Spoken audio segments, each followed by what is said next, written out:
up, Lloyd? What up, Lloyd? You can call me him. I'm Shake Dixon in the whip with them RPMs. Gotta pull up to the check and shit out to them. Not trying to ball like Big Four, then get out the gym. Monday through Friday.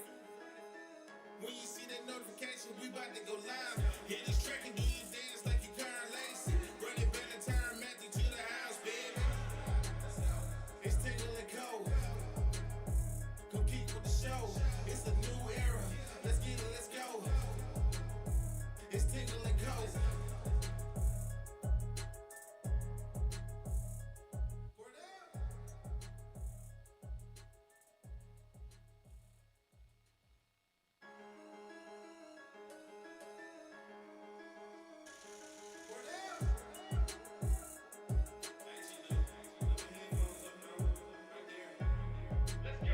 It's Tingle and Cole. Come keep with the show. It's a new era. Let's get it, let's go. It's Tingle and Cole. What up, Lloyd? What up, Lloyd? You can call me him. I'm Shake Dixon in the whip with them RPMs. Gotta pull up to the check and shit out to them. Not trying to ball like Big Four, then get out the gym. Monday through Friday. When you see that notification, we about to go live. Hit this track and do your dance like you Karen Lacey. Run it back and turn Matthew to the house, baby. It's Tingle and Cole. Come keep with the show. It's a new era. Let's get it, let's go. It's Tingle and Cole.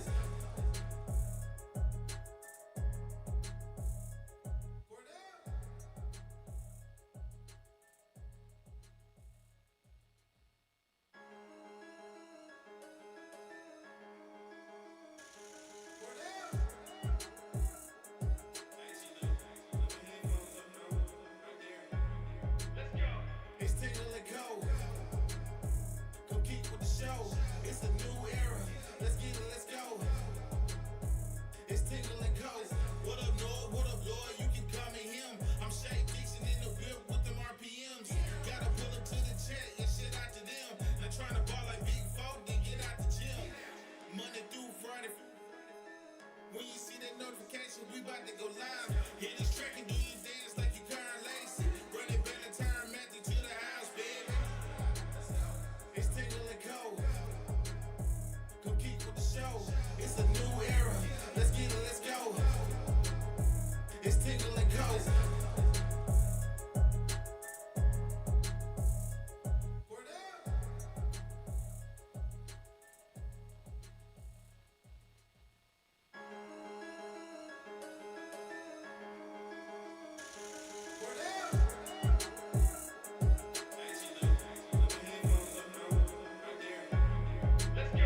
It's Tingle and Cole. Come keep with the show. It's a new era. Let's get it, let's go. It's Tingle and Cole. What up, Lloyd? What up, Lloyd? You can call me him. I'm Shake Dixon in the whip with them RPMs. Gotta pull up to the check and shit out to them. Not trying to ball like Big Four, then get out the gym. Monday through Friday. When you see that notification, we about to go live. Hit this track and do your dance like you Karen Lacey. Run it back and turn Matthew to the house, baby. It's Tingle and Cole. Come keep with the show. It's a new era. Let's get it, let's go. It's Tingle and Cole.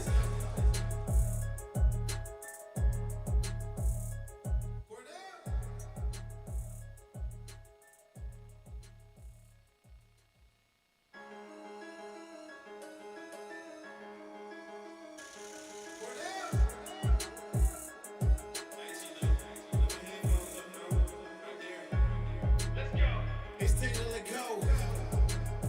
Come keep with the show. It's a new era. Let's get it, let's go. It's Tingle and Cole. What up, Lloyd? What up, Lloyd? You can call me him. I'm Shake Dixon in the whip with them RPMs. Gotta pull up to the check and shit out to them. Not trying to ball like Big Four, then get out the gym. Monday through Friday. When you see that notification, we about to go live. Hit this track and do your dance like you Karen Lacey. Run it back and turn Matthew to the house, baby. It's Tingle and Cole. Come keep with the show.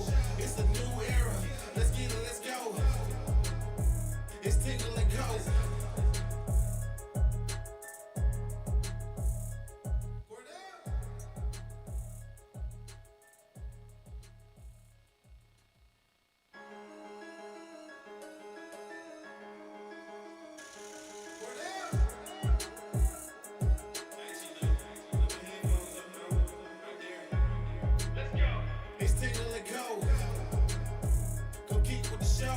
It's a new era.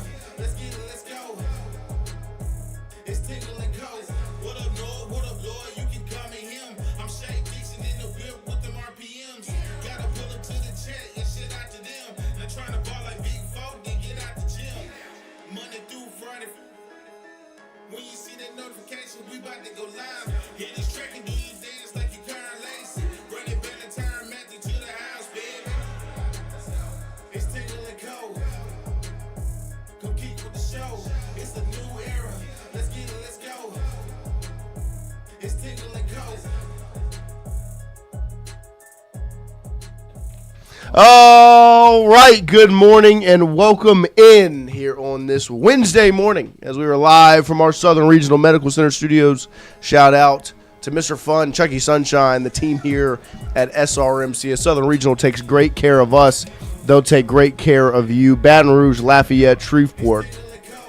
They've got a 225 phone number, 337, and a 318. They got everything you need. They'll take great care of you as well.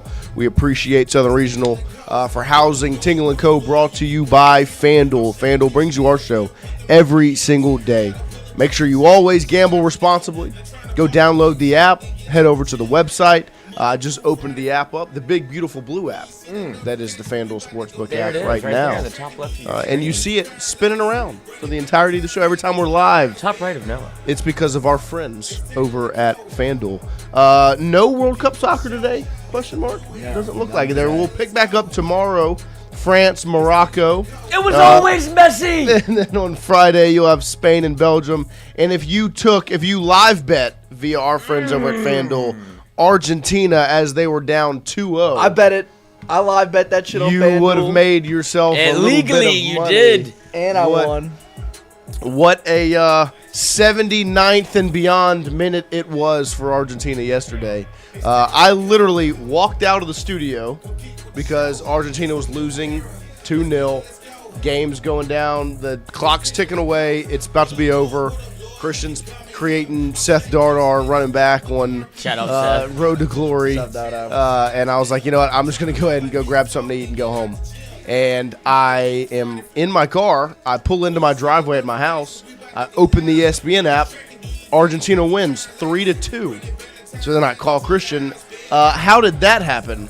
And then obviously I went and looked it back. But do you bet on Argentina when they were down 1-0? 1-0, not 2-0. I don't have the balls to do when they're down 2-0. But 1-0 at halftime, yeah, I picked that. And I knew that was going to happen. So I was scared for a second.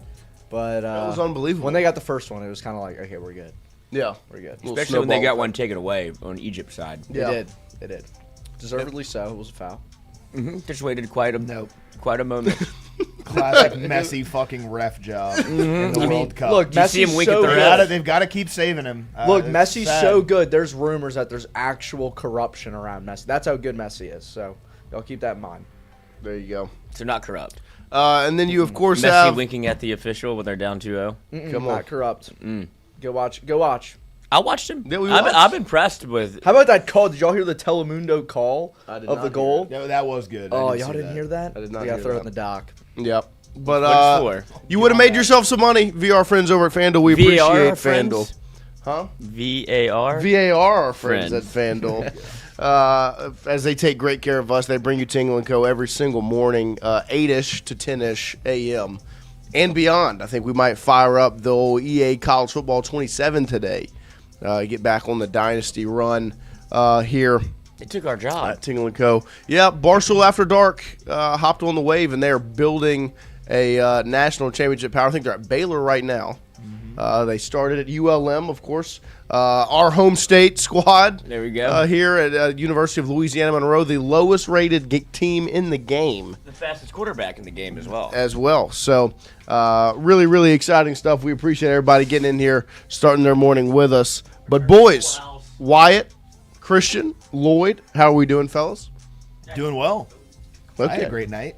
Yeah? Yeah, found that I have a 10-hour game trial for Had. College Ball 27 on my PlayStation. So I have 2 hours left now. So I need to parcel out those 2 hours over the next 2 days. Yeah. Which is not going to happen. I'm going to use them today. But I need to parcel them out so that I can wait until save a couple bucks, spend it on the $60 one on Friday. Yep. instead of the $100 one right And we now. have no work on Friday. Yes. Oh, Friday is going to be a fun day. Yes. And the whole weekend, I don't know if they'll work this weekend. Yep. There's not going to be much going on for me this weekend. No I'm baseball thinking- Besides Nope. I'm thinking EA college football. in my little goon cave up in my dungeon, no clothes, just underwear with a blanket wrapped around me, rebuilding every college. Okay. That's it. You could do that on the stream. I mean, Yeah. if people want to watch, I'll do that too. Like, I think they do. I think they do. just let me know. I'll be here. Perfect. Chrissy, how are you? Pretty good. Excited for the weekend. I don't know what's going on, but I can drink now and I can go to the store, and so I'm excited. I mean, I don't know if I'll do any of those things, But you can. but I know I can. It's funny how his mind has changed on this 21-year-old age. Before he's like, I don't want to get older. I don't want to turn 21. Now he's, Well, now I can gamble and I can get alcohol. It's fun right now, and then next year I'm gonna have to get a real job. That's a problem. And then 22. I mean, you're basically cooked. So you might as well next birthday, just execute me. Yeah, this is Okay. This will be that. Yeah. Like, I'm Enjoy it cooked. while you can. I'm Yeah. cooked. You got like now I have to go like 362 days. look for a girlfriend or something. Like I'm cooked, guys. It's interesting how your mind works. This is the plan. Be a kid forever. Yeah, you're like Captain I mean, Hook. that's what we're doing. Yeah. Very good spot. We're all ahead of you age-wise, and we're all kind of in the He's same like, spot. yeah, if I don't have a job and a girlfriend, I'm going to kill myself by 22. Hey, this could be a job. So Yeah. Yeah, it will never be a job though. This will never be work. That's, So- That's right. There you go. There you Which go. It's like doing JOIs for It will, JOB. but it won't be. Oh, I love a JOI. Yeah. Hell yeah. Lloyd, Work the how are sticks. you? How are you, sir? Good stick. Good stick. Good stick. Great, sir. Great. Countdown to Seattle. Yeah, when do you roll out on Thursday Yes. for a wedding? Yes. Okay. It's not necessarily. It's I could give a fuck about the wedding. It's just the excuse to. I haven't seen the old Sean boy in a while, so he is flying up from Chicago, and I was like, he didn't have a date. Well, he had one. She didn't want to go. Yeah. And I was like, don't blame you. So I got the +1. I was like, okay, this wedding just changed for the worse. Yeah, for they're not everybody happy about involved. this. We had to ask, and they're like, he can't say cunt or fuck. And I was like, I could promise neither of those. So that was the stipulations. I will see if I can get through at least night 1. There you but go. also, I mean, I saw Seattle on. World Cup. Yeah, then I saw the underbelly of Seattle, and it was this woman on fentanyl with one arm that was saying, they're all over me, they're all over me, they're all over me, and there was nobody around her. I can't wait for you to get to and Seattle. ooh, and be sleepless in Seattle. There you or go. sleepy in Seattle. That works If I do too. some fentanyl. But- They're all over me. Watch out for the maggots. LSU football is 59 days away. In about 40 minutes, we'll have Zack Nagy join us from Go 24/7. He'll get in here, talk a little LSU football recruiting as some more news came across the timeline yesterday. We actually didn't end up talking about it yesterday morning. We planned to. I think I was going to open up hour 2 with it, and then we had a pleasant surprise of Seth Dardar making his way into the studio yesterday. We appreciate Seth finding some time for us and coming through and hanging out. But LSU football lands one of the top safeties in the country, one of the top players in the state of Louisiana. Jayden Anding, 4-star safety, committed to LSU yesterday. He's obviously the younger brother of current LSU corner Aidan Anding and teammate of current LSU commit Ahmad Hudson out there at Ruston High School. Wyatt, what is LSU getting in Jayden Anding, one of the top DBs in the state of Louisiana? A 5'11 guy. He's about 185 right now. Like you said, he's related to Aidan Anding, teammate of Ahmad Hudson. I want to give LSU credit here for kind of buckling in after he postponed his commitment from, I believe it was last week at some point. But I don't think there was really much buckling in to be done. I don't think there was ever a chance of him really going elsewhere here. There was talk that maybe Ole Miss was making a run at him late. But I think this was just a situation of agents and, you know, his camp and his family kind of posturing for maybe a little bit more NIL money. Maybe it was something else. But I don't think there was ever really the possibility of him going anywhere else.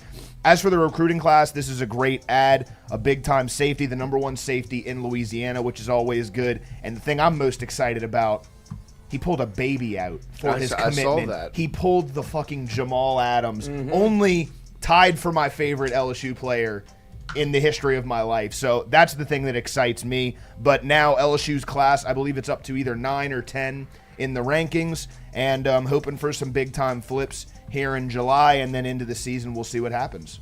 Yep, they currently sit at 16 commits with a class score of 90.82 and the 10th overall class via our friends over at On3 and Rivals. Ahmad Hudson is the highest-rated player, the lone 5-star, followed by Chris Whitehead, KJ Green, Pop Houston, and then now the addition of Jayden Anding to that class as well. The second DB in the last week or so for LSU, in addition to Greedy James, the Texas flip last week. Now they get Jayden Anding out of Ruston High School up there in North Louisiana. So a huge addition for LSU. They continue the recruiting run that they have been on. And this one wasn't a surprise. I agree with Wyatt. It was good to see that LSU locked it down after maybe all the question marks and the discussion and whatever came up when the commitment date was pushed back. LSU made sure, got the deal done, and Jayden Anding as committed to LSU. We will get Zach Nagy's thoughts about it to open up hour number 2 this morning. And in addition to that, find out what's next for LSU, because that's what, it's funny. I think it affects some people's excitement level when these things come down the line and you get the commitments, because you're always kind of looking for what's next. And it feels like LSU's been on this run where it's like every time there's been a commitment, the next week there's another one, or the next day there's another one. So it's just kind of like, okay, what's next? Where does LSU go from here? But LSU's done a great job over the last month and a half in what they've done in recruiting. Every report that's come out of those official visits, everything around this program, this staff, and then, of course, just what you've seen from a recruiting standpoint, where they've been able to put together a plan and a strategy to get guys to campus and make sure they don't leave without being an LSU Tiger, and they have found ways to do that, and it's been awesome to see. So we will see what is next for LSU football. Of course, there are some names to keep an eye on, but you see the two hats, Ole Miss and LSU, but there it is. The young lad, the young child with the LSU shirt on, official announcement. The classic Jamal Adams announcement. LSU, it is, for the top safety in the state of Louisiana, Jayden Anding, of course, star over there at Ruston High School, which is an absolute powerhouse for football and basketball as well here in the state of Louisiana. And that is the second Ruston commit from this class, in addition to Ahmad Hudson. Now he's joined up with his big brother, Aidan Anding, who, of course, was the star out of Ruston just a couple of years back. And class of 2024 obviously announces their commitment as well. Yes. Just keep the onesie on. That's how you do it. We need to find out where the baby is from Jamal Adams' We do. announcement. That would be some good research. I think it was a baby girl, but it was. Softball, women's soccer, women's volleyball. basketball. We got plenty of sports to play over here. Plenty of sports. We'll see. We'll get Chrissy to get on his detective work. Yeah, do some research. And find out where that child is today. Please. Good work, Chrissy. But we appreciate all of you starting your morning with us. Excited to see how LSU keeps this thing rocking and rolling from a recruiting standpoint. We'll pick that back up at 9 a.m. this morning with Zack Nagy over there from Go 24/7. I did want to talk a little bit. Yesterday we talked a good bit about Jordan Seaton, some of the videos that came out of him moving 405 pounds and then showing off the footwork out at the beach. And how important he's going to be for LSU football this year. But the most important player for LSU football is the guy that's on the thumbnail of this show. And I think when you think about going into the season, what it means, it all starts with the quarterback. The question marks have been around his health. It's been said that he is 100%. He's going to be good to go for fall camp. I can't wait for fall camp to get here so you can actually see Sam Leavitt as the quarterback for LSU football. I saw Chris Lowe over at On3 put out his top 10 SEC QBs entering 2026. And Sam Leavitt sits there right in the middle. He sits at number 5 on that list behind Trinidad, Arch, Gunnar Stockton, John Mateer. Then there's Leavitt, followed by Sellers, Reed, Byron Brown, Kamario Taylor, and Kenny Minchie. as the top 10 quarterbacks entering into 2026. I just wanted to ask the room, I wanted to ask the chat, thoughts on Sam Leavitt sitting at number 5 on this list behind Trinidad, Arch, Gunner, and Mateer as the top 4. I don't mind it. I think it's a good spot for him. Trinidad, Arch, and Mateer, I'm absolutely fine with. I think Mateer is getting a little underrated by a lot of people, not on this list, because of the injury. People forget he was really the Heisman. He was balling. Like favorite. Yeah, going into before he injured himself and then talked to a Chipotle worker. The one that for me, Gunner Stockton, I don't think system quarterback is the right word, but it's kind of the Alabama thing of the mid-2015s where you've got like Jacob Coker, who looks great because he's got nothing but 5 stars around him. Gunner Stockton is a very good quarterback. I don't want to take anything away from him. But from a talent standpoint, like I don't know that there's a quarterback on this list that he's more talented than. Yeah. I would prefer Sam Leavitt.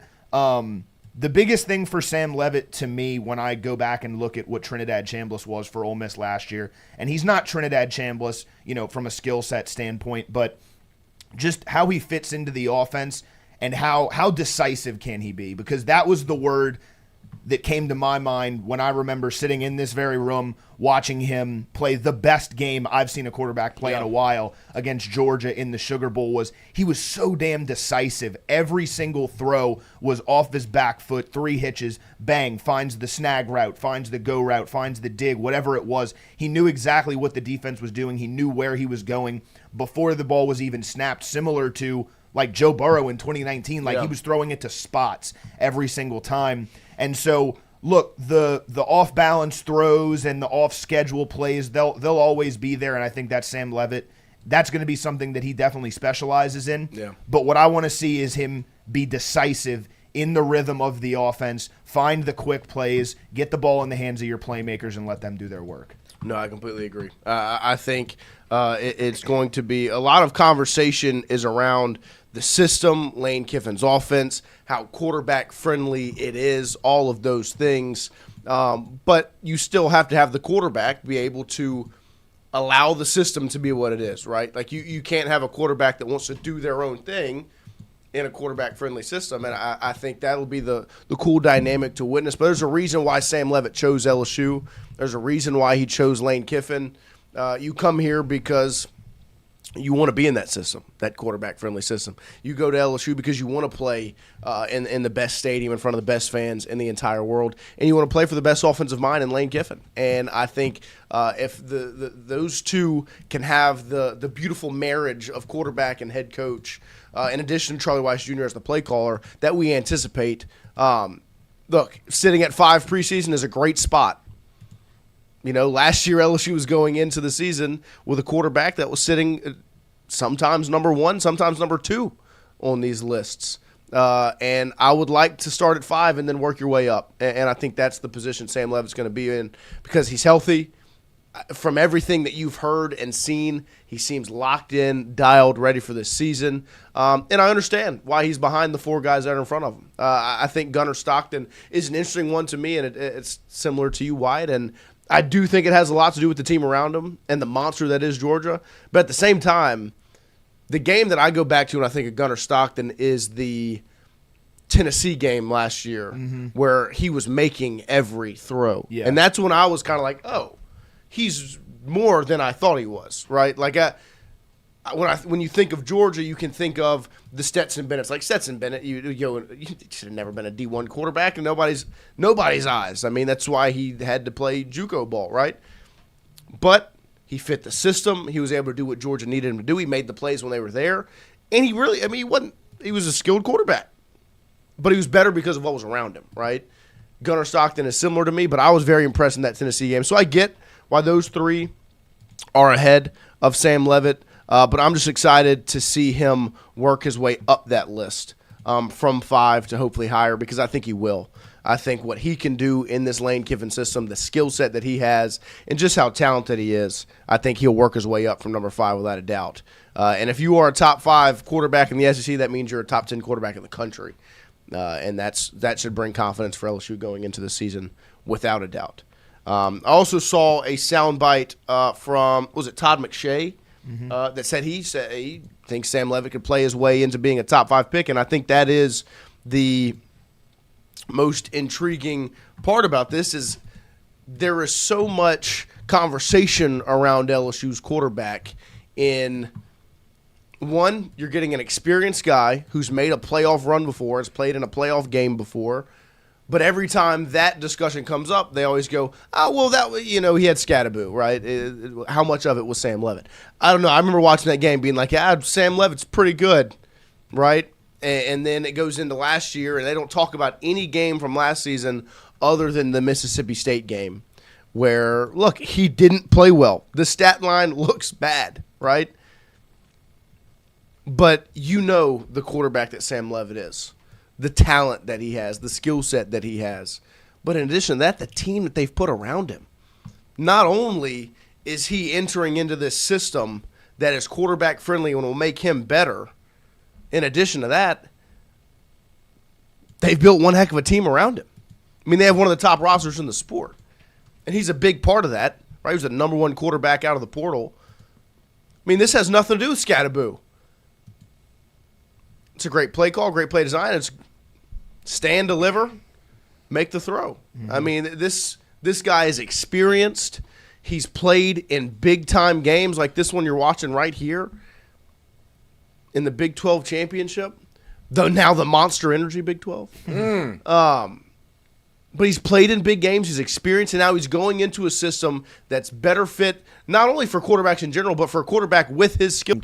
Garrett Nussmeier, a gunslinger. He is somewhat, I don't know if gunslinger is the term, but certainly a playmaker, play extender, off-platform. Yeah, like not on schedule in the least. Yeah. Because he trusts his legs so much, which is a sight for sore eyes. And if you go back to when LSU has had mobile quarterbacks, or at least the threat to be mobile, it has worked. But I don't know what this version of mobility looks like in the SEC. Yeah. That is, you're doing this against Iowa State. Mm-hmm. I would hope that he's the best athlete on the field, right? Which it seems like that's not an actual Jordan Tyson, right? That is what I think is interesting. Because it's different when you get to the SEC. You can go get cracked, and you might not get up. Yeah, been there. Can you give me that cigarette? I agree. I think it'll be interesting to see the adjustment.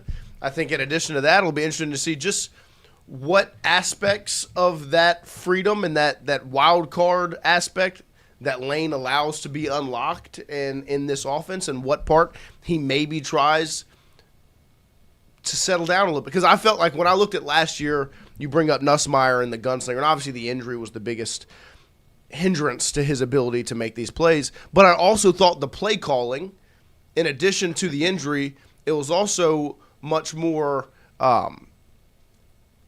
simple of play calling and behind the line of scrimmage and those sorts of things to take away the opportunity for him to make those mistakes. Mm-hmm. Like that's, I remember watching, I was like, against Clemson, I think the injury was the number 1 thing, but number 2, I think they were trying to make him not make mistakes. Mm-hmm. And so they essentially handcuffed his ability to make some of the throws that you've seen Garrett Nussmeier make many times. Like his anticipation, sometimes the risk in some of the throws he makes, or the reason why LSU was able to find success in 2024, they kind of took that away in 25 in addition to the injury. So it's, okay, how do you call plays for a quarterback like this? And I think that's what's going to be the most interesting. In addition to that, I saw Andrew Messina ask the question in the chat, will the LSU offensive line suck again this year? I mean, my first answer is going to be no. I haven't seen them on the field in fall camp. It was very apparent last year in fall camp that they weren't going to be very good. And I don't think we ever said the opposite coming out of fall camp. I mean, that was the worst position group on your team.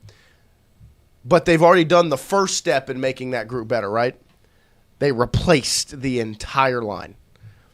And they went and got a guy in Aliou Ba, who's played like 1,000-something snaps in his career, to step in and play guard. You kept Braylon Moore, who was your best offensive lineman a year ago, get him back healthy. You go get the number 1 offensive lineman in the country, not just the portal. He's in the conversation for being the first O lineman off the board before he even plays a game for LSU. in Jordan Seaton at left tackle. You're betting on the development of Weston Davis at right tackle, and I know that can we talked about development with baseball a couple days ago. I know it can bring hesitancy for people when you bet on development, especially in a guy that you watched last year that didn't play that well, right? But they didn't keep him on accident. And then you have guys like Bo Bordelon and Devin Harper battling for that other guard spot. I mean, the safe bet would be that they're going to be better. I mean, you've improved. You can't be worse. And you've improved already from a playing standpoint. I mean, Ba and Seaton are two of the best offensive linemen you could have gotten out of the portal from an experience standpoint and a talent standpoint. So now you have your center who returned, best player. You bring in one of the best guards out of the portal and the best tackle out of the portal. So now you have a guard, a center, and a tackle. You need one more guard and one more tackle. They're betting on the development of Weston Davis, and they've got two other guys battling it out on the other side. It can't get much worse. And I think the most intriguing part of it is outside of the actual players themselves, the system is what I'm most interested to witness, and I think will lead to the best, the steps forward in the development of some of these guys. Weston Davis might be the same person that was at right tackle last year, but he's not in the same system. He's not playing next to the same guys. He's not being coached by the same coaches. All of these things can play a factor into the ability to be effective. And that's the part I'm interested to see. You now have a quarterback that, one, is not a statue, and this is no disrespect to Garrett Nussmeier. He's an extremely good thrower of the football, but he didn't run. And you had an offense that needed the quarterback to run, needed a quarterback that could move and make plays and find ways to escape the sack or the TFL. You didn't have a quarterback that can do that. Now you do. So that, one, makes it that much better. Two, there's an emphasis on the run game. You anticipate to be improved in the run game. That will do wonders for your offensive line, the ability to run the football. But I think Lane Kiffin is, when I think of the offensive line, will they improve? The name I think of is Lane Kiffin. His system, his coaches, his offense, the players he's brought in to do specific things, that's where I'm putting my money on the development and the improvement from an offensive line standpoint. In addition to going and getting the number one left tackle, one of the top guards, getting your center to come back, you've already improved from a player standpoint, a personnel standpoint on the offensive line. In addition to that, you have an offensive scheme that will allow for these guys to be much better. Mm-hmm. That will allow for the mistakes to be lessened and for the improvement to be made. And I think the one you watch to witness it is number 75. I think Weston Davis, if he's your day one starting right tackle, I think a lot of people are going to be hesitant about it because as a redshirt freshman, let's think about that. As a redshirt freshman last year, he had to play a spot he was not ready for, and it was rough. But now he's got an entire season of SEC experience behind him. He's got a better line next to him, right? If he's on the same side as Ba, you already have a better right guard next to him.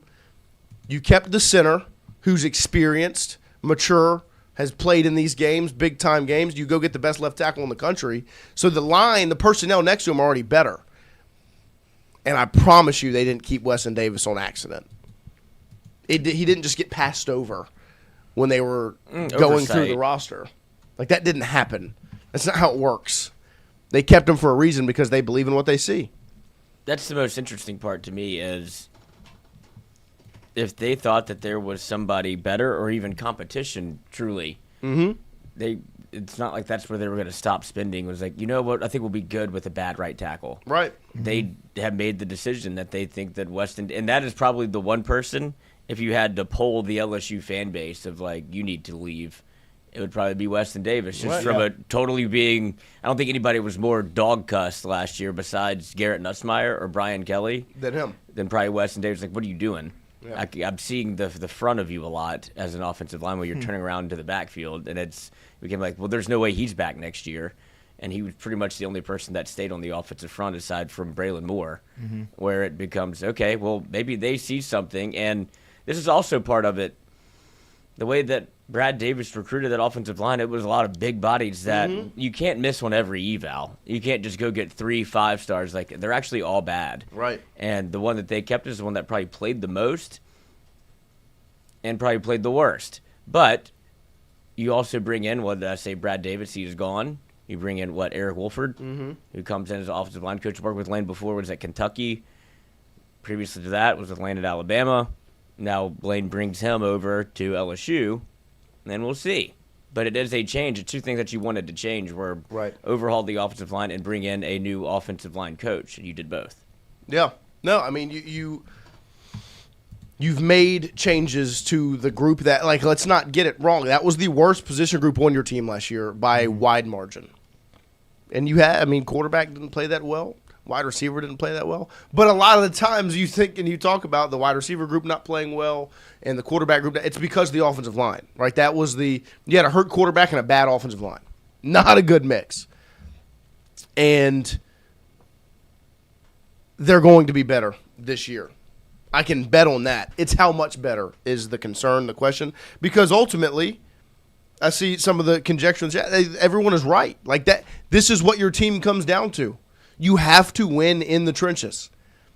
You have done a great job keeping the running back room in a great spot. You have the best tight end in the country. You got one of the best quarterbacks in the country. You built out the wide receiver room that is multiple and effective and talented.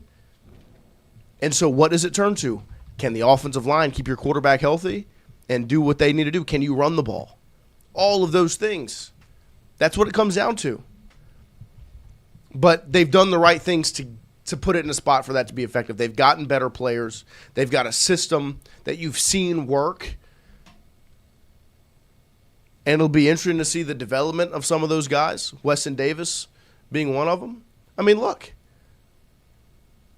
They let guys that were talented and some that had better seasons than Weston leave. I mean, like Tyree Adams was your left tackle last year. He wasn't anything crazy. He had a better year than Weston. And if you think he's not that good, where's he playing now? He's at Texas A&M. Right? All these guys that LSU had that left still went and got offers from SEC program. Ori Williams is at Tennessee. DJ Chester's at Mississippi State. Eccles and Adams at Texas A&M. Carius Kern at Ole Miss. Right? They all still got big-time offers. It's because the talent's there. There was things missing. And they believe that with a guy like Weston Davis, they can make it work. They can make it happen. He's got the talent. He was a 5-star coming out of high school. That doesn't happen on accident. He played basketball. So he's not this big statue monster of a right tackle. I mean, he can move. He's talented. They just got to put him in the right spot. And I'm very, very interested to see how much this offensive system, how much the play calling, how much the quarterback's ability to use his legs, how all of those things allow for the offensive line to get better and mesh as the season goes along.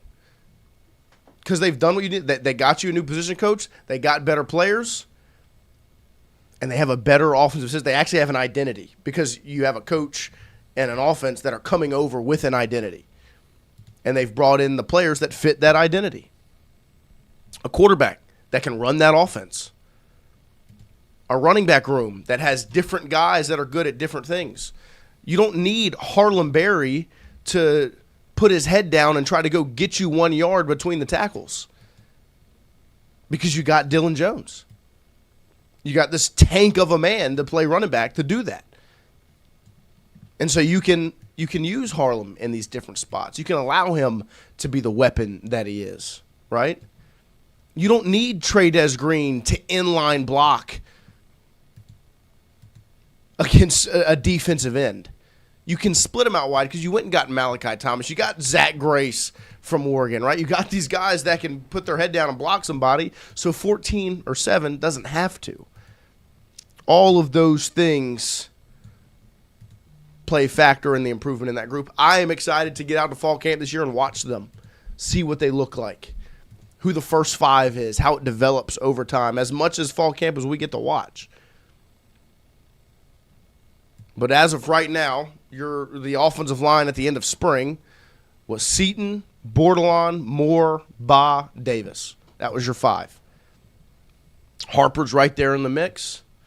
You've got other guys that, of course, extremely talented.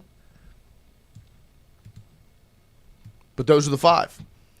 And I'm excited to get out to fall camp and see the improvement that they make, see what they look like, to really get a feel for what it's going to be. Because I do agree, I think everyone in here does as well. They've done a great job putting a roster together, bringing in talented players and an offense that should be effective. But it all comes back to this group of 5 guys. Mm-hmm. They've got to keep Sam Leavitt upright. They've got to keep him healthy. They have to create running lanes for Durham, Jones, and Barry. They got to do their job. You've seen what happens when a group's not – I mean, a bad offensive line literally shatters your offensive ability to do anything. It's a hard thing to make up for. And in the worst case, you do have Leavitt, who is who is much more mobile than what you had last year. But like I said, I don't think it'll be turnstiles on your front 5. But when you look at this list from the top 10 quarterbacks entering 2026, I do find it interesting that you have. I think Sam Leavitt at 5 is very much a placeholder. Mm-hmm. If he were to move, how far up this list can he go, and how far down this list can he go? I think there's some volatility around Trinidad because they're going to want to see what he looks like in the new system. Because let's not get – I mean, the reason he's number one, extremely talented. 2, Lane Kiffin and Charlie Weiss Jr. were calling his plays, and it was their offense, right? It allows for you. It's a very quarterback-friendly system. That's what we've said. So I think it'll be interesting to see what he looks like. We talked about that a good bit yesterday. But I think Sam Leavitt can play his way all the way up. Like, I think Gunnar Stockton he's always going to be a middle-of-the-pack guy. I think 3 was high to me. Mm-hmm. But I do know he is talented. He's not just a J.J. McCarthy on that Michigan team where he's just handing the football off. Like, he can make throws. I think he'll always be middle of the pack. I think Marcel Reed can play his way up. I was surprised to see him at 7. Mm-hmm. Byron Brown at 8 is interesting to me. I think they're just kind of waiting to see what he can do after coming from USF. But I think Sam Leavitt can play his way all the way up to the top. Like, I don't think it is a coincidence that the guy that's number 1 is the one that played in Lane Kiffin's system a year ago. Yep. That shows you what that system is. And this is no disrespect to Trinidad Chambliss. Extremely talented of a quarterback. I mean, Wyatt said it. That game against Georgia, he was outstanding. Charlie Weiss Jr. was calling his plays. That's LSU's offensive coordinator. I mean, let's not get that mixed up, right? And I think that's why Leavitt has the ability to play his way up to the top. Mm-hmm. And I think all of those guys that are in front of him, I think, deserve to be there right now, besides maybe Gunnar. But I think you're going to be hard-pressed to ever see him get past number 1 and number 2, like on this list. I think he can play his way all the way up to the top without a doubt. But I think it is so universally accepted that Chambliss and Arch are the 2 best quarterbacks maybe in the country. Yeah. That it's going to be hard to ever see them move from those spots unless they're playing that bad. I just think it's such a loaded – like there's so many good quarterbacks in the SEC this year. Even if it's not Trinidad and Arch, someone's going to have a great season at quarterback in the SEC. And Gunnar Stockton's always going to get looked over because of this narrative that we have in here even that he's not the most talented guy and he's got all this talent around him at Georgia. But, yeah, Leavitt can go all the way up. Like, from a physical standpoint, there's not anything that he's missing. He can run. He's not a statue. From an arm talent perspective, he can make any throw on the field. He's accurate. He's showed that he can read a defense and be decisive like I talked about. The only thing that's a question mark is the thing we can't really quantify, what's in his brain, the most important part of playing quarterback, the processing. And what gives me confidence there is the fact that he's playing in the best offensive system in the country, with the best offensive guru in the country, with one of the best offensive coordinators in the country. that turned Trinidad Chambliss and Jackson Dart and Matt Corral into phenomenal quarterbacks, 2 of which are now in the NFL. So if that's the question mark, and you've got Lane Kiffin and Charlie Weiss to be there to be able to coach him and they're the ones calling in the plays, I feel very good about Sam Leavitt, and I feel very good about him going up on this list as opposed to going down on it. Yeah, I think there's a world in which, nice, she'd be so lucky. There's a world in which this list where you get Sam Leavitt all the way up to 3, and I'll also see him all the way down to 7. Yeah. Where that's why it's easy to probably put him at 5 and just see. But there's a world in which John Mateer, if you get the first half, what you got he's from the best John quarterback in the Mateer, he's the country. best quarterback in the country. Yeah. They're just not going to, and I agree, they're not going to really move off of Arch, whether it be 1 or 2. But Trinidad could have a precipitous fall off this list considering how the year goes. Yeah. And then Stockton, I still don't think he'll do anything to wow you. He'll always be between 3 to 6. Yeah, you'll never, like, would you rather Sam Leavitt or Gunnar Stockton? One Sam game. Leavitt. That's how I feel, too. Like, would you rather Gunnar Stockton or John Mateer? Mateer. And that's where you get into Gunnar Stockton or Lenora Sellers. Sellers.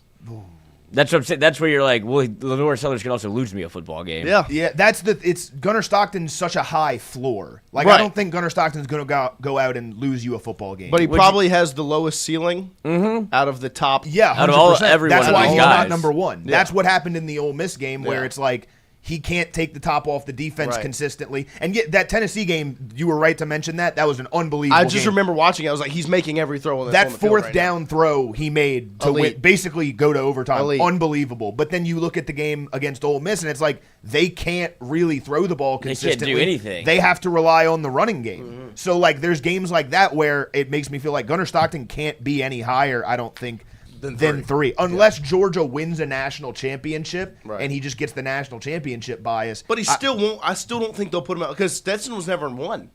Like, Right. Stetson won the national championship twice. Was Yeah. never the number 1 quarterback in the SEC. Yeah, I I don't think disagree. Stockton's in the same boat. But I do agree. I don't Like, think- I do think Reed could hop up that list. Like him at He 7 could. is crazy to me. But like at the same time, like I get it. I Because- would probably have him at 6, not at 7. I mean, Byron Brown, I think, could be one of the biggest risers. Like, what does that system look like in the SEC? You know, I mean, he was obviously extremely talented at USF. And then Kamario Taylor was in a Levy offense at Mississippi State. We'll see. But, like, You saw flashes from Leavitt could Taylor. drop to 7. Like, I don't think that would be crazy to think whatsoever. Is it because he looks like this? Yeah, that's part of it. I Have you think seen so, how too. he dresses? Nah, yeah, I mean, he's It's just hilarious. He's just it's like a dude off the street. I mean, like it's the same. It's literally Stetson Bennett all over again. Like Stetson looked like Christian. What? What the fuck? You should be so Leave lucky. me out of it. How about Gunnar Skinny Stockton's Wyatt? 6'3". Skinny Wyatt. Skinny Wyatt. Thank you. I'd take that. I mean, Stetson looked like a lawyer, and Stetson was a fucking dog. but he was a player. You know what I mean? But like he was never the best quarterback in the country. But he made the throws he needed to make them. And Stockton, I think, is going to be very similar. How do you find, what I'll type in Gunnar Stockton street clothes? Sure. I did. Just type in Gunnar Stockton jeans. Oh, okay. Do that. GENES. No, the other one. I'm very interested to see what this looks like. It's quite funny. Is it a good outfit? He looks No. pretty normal. I guess you're thinking of one instance, huh? There's definitely an image that Wyatt has in his mind. Yeah. Hold on. Where are these See if we can images? find it. I did see Ivo's chat. Real possibility, 1 out of 5 on the O-line. Only Seaton being good. The rest might be average or worse or total unknown.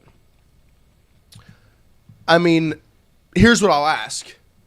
I mean, Seaton's going to be elite at left tackle. I think Moore and Ba are also good. I don't know how. I don't know if they'll be great. I think they'll both be at least good. If the other 2 spots are average, is that not better than last year? Elite, average, good, good, average. Versus last year, I would say bad, bad, bad, bad, really bad. Like, that's an improvement in a better system with a better quarterback from a mobility standpoint. And, I mean, probably skill because Garrett Nussmeier was not very good last year. If that is the case, you have an elite left tackle, you have a good center and a good right guard, and you're just average at left guard and right tackle, is that not a massive improvement from a year ago?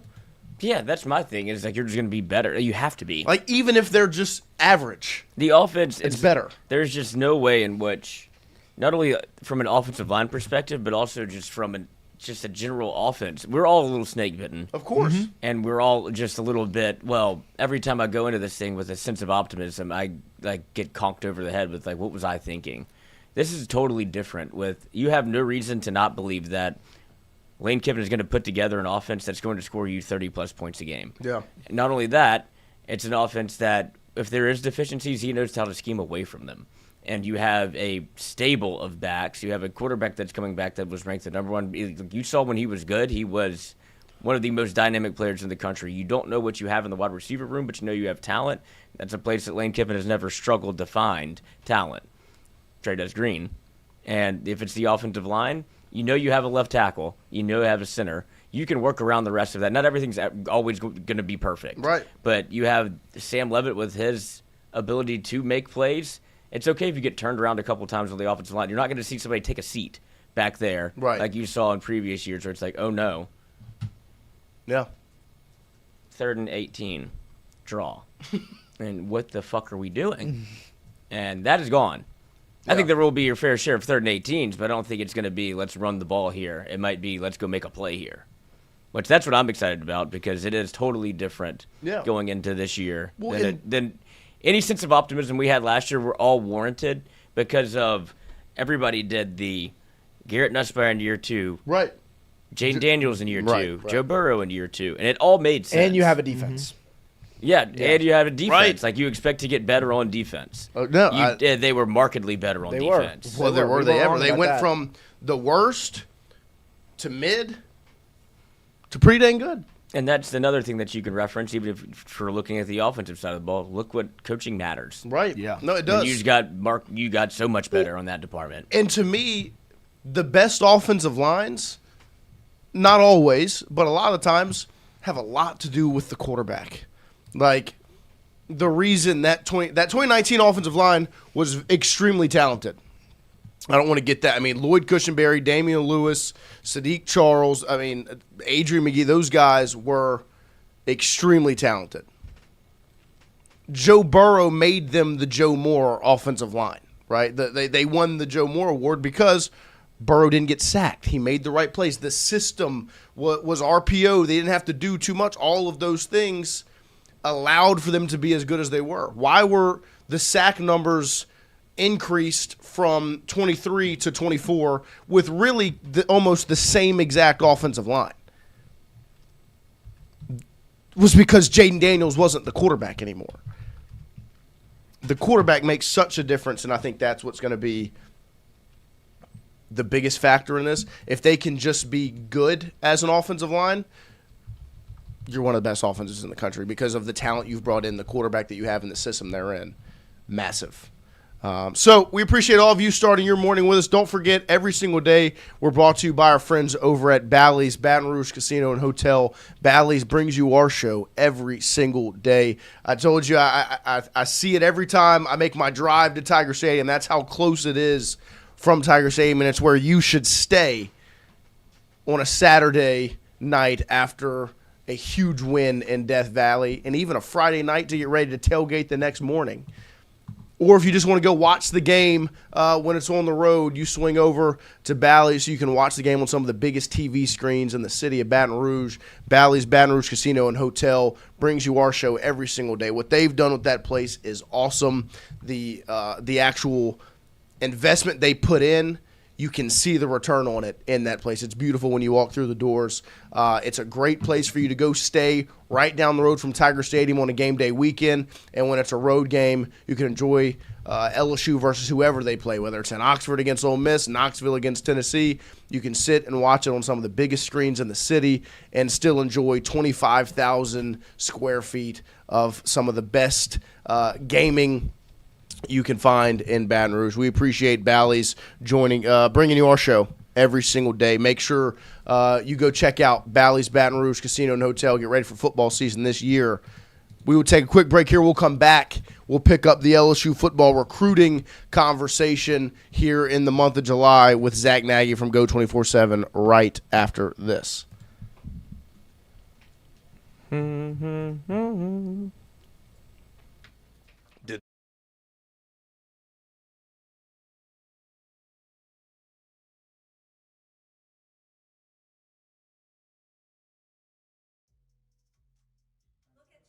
closely.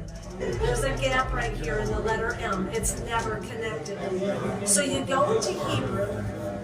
The letter Vav is also the number 6. Short top, long tail. Short top, long tail. You could have here in Hebrew 666 on the can. But my interest is the word monster. What do you see in the O? There's a cross. Okay. What has Christ got to do with an energy drink, let alone the name Monster? So I thought, well, maybe this is a Christian company then. BFC at the bottom of the can. Do you know what that stands for? That's the F word. Big can. In fact, they write it on the side of the can, so I know that's the F word. Okay. Now, do you know what a MILF is? Yes. That's on the box. MILFs dig it, and you will too. This is not a Christian company at all. So why would they have a cross on the can? Here is the message. Antichrist. 666 in Hebrew. And then the Bible talks about the beast in Revelation. And look at Monster's ad. This is their statement. You see these M's everywhere. Hats, t-shirts, bumper stickers. Is there another agenda here? If God can use people and product, so can Satan. And look at it this way. Even if the M was not the issue, you cannot deny that that is a cross. And what is witchcraft? When the cross goes upside down, bottoms up, and the devil laughs. Wardo's was created in honor of Alan Ward Granning III, fondly known by family and friends as Wardo. In 2019, the oldest brother of the tribe passed away unexpectedly. His remaining siblings and loved ones wanted to honor his memory in a special way. In 2022, Ward's family decided to combine the need for a sandwich shop in downtown Natchez with a desire to pay tribute to Ward's love of good friends, good times, and great food. Through blood, sweat, tears, and countless hours of hard work, Wardo's was born.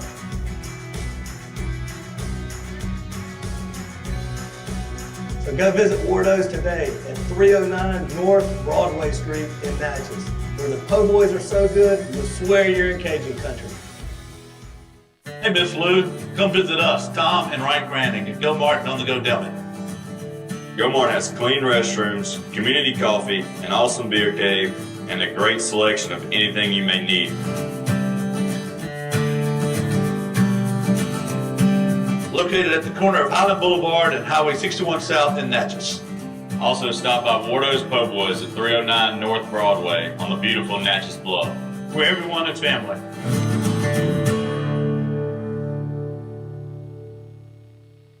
When it comes to your home, the roof over your head matters. At CAS Roofing, we don't just install shingles, we build peace of mind. With years of experience and a commitment to craftsmanship, our team shows up on time, gets the job done right, and treats every project like it's our own home. Whether it's a repair, a replacement, or a storm damage that caught you off guard, CAS Roofing is ready. We're local, we're dependable, and we stand behind every nail, every shingle, and every promise we make. Because at the end of the day, it's not just about roofing, it's about protecting what matters most. CAS Roofing. Built on trust, backed by quality.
All right, welcome back here as we open up hour number 2 on this Wednesday morning. We appreciate all of you starting your morning with us here as we are live from our Southern Regional Medical Center studios and always brought to you by our friends over at FanDuel. We will continue the LSU football recruiting conversation with our guy, Zack Nagy from Go 24/7, and he's great stuff over there. Make sure you go follow him on Twitter and check out everything they've got going on over at Go 24/7. Zack, good morning. Thank you for joining us. Yeah, man. I appreciate you having me on.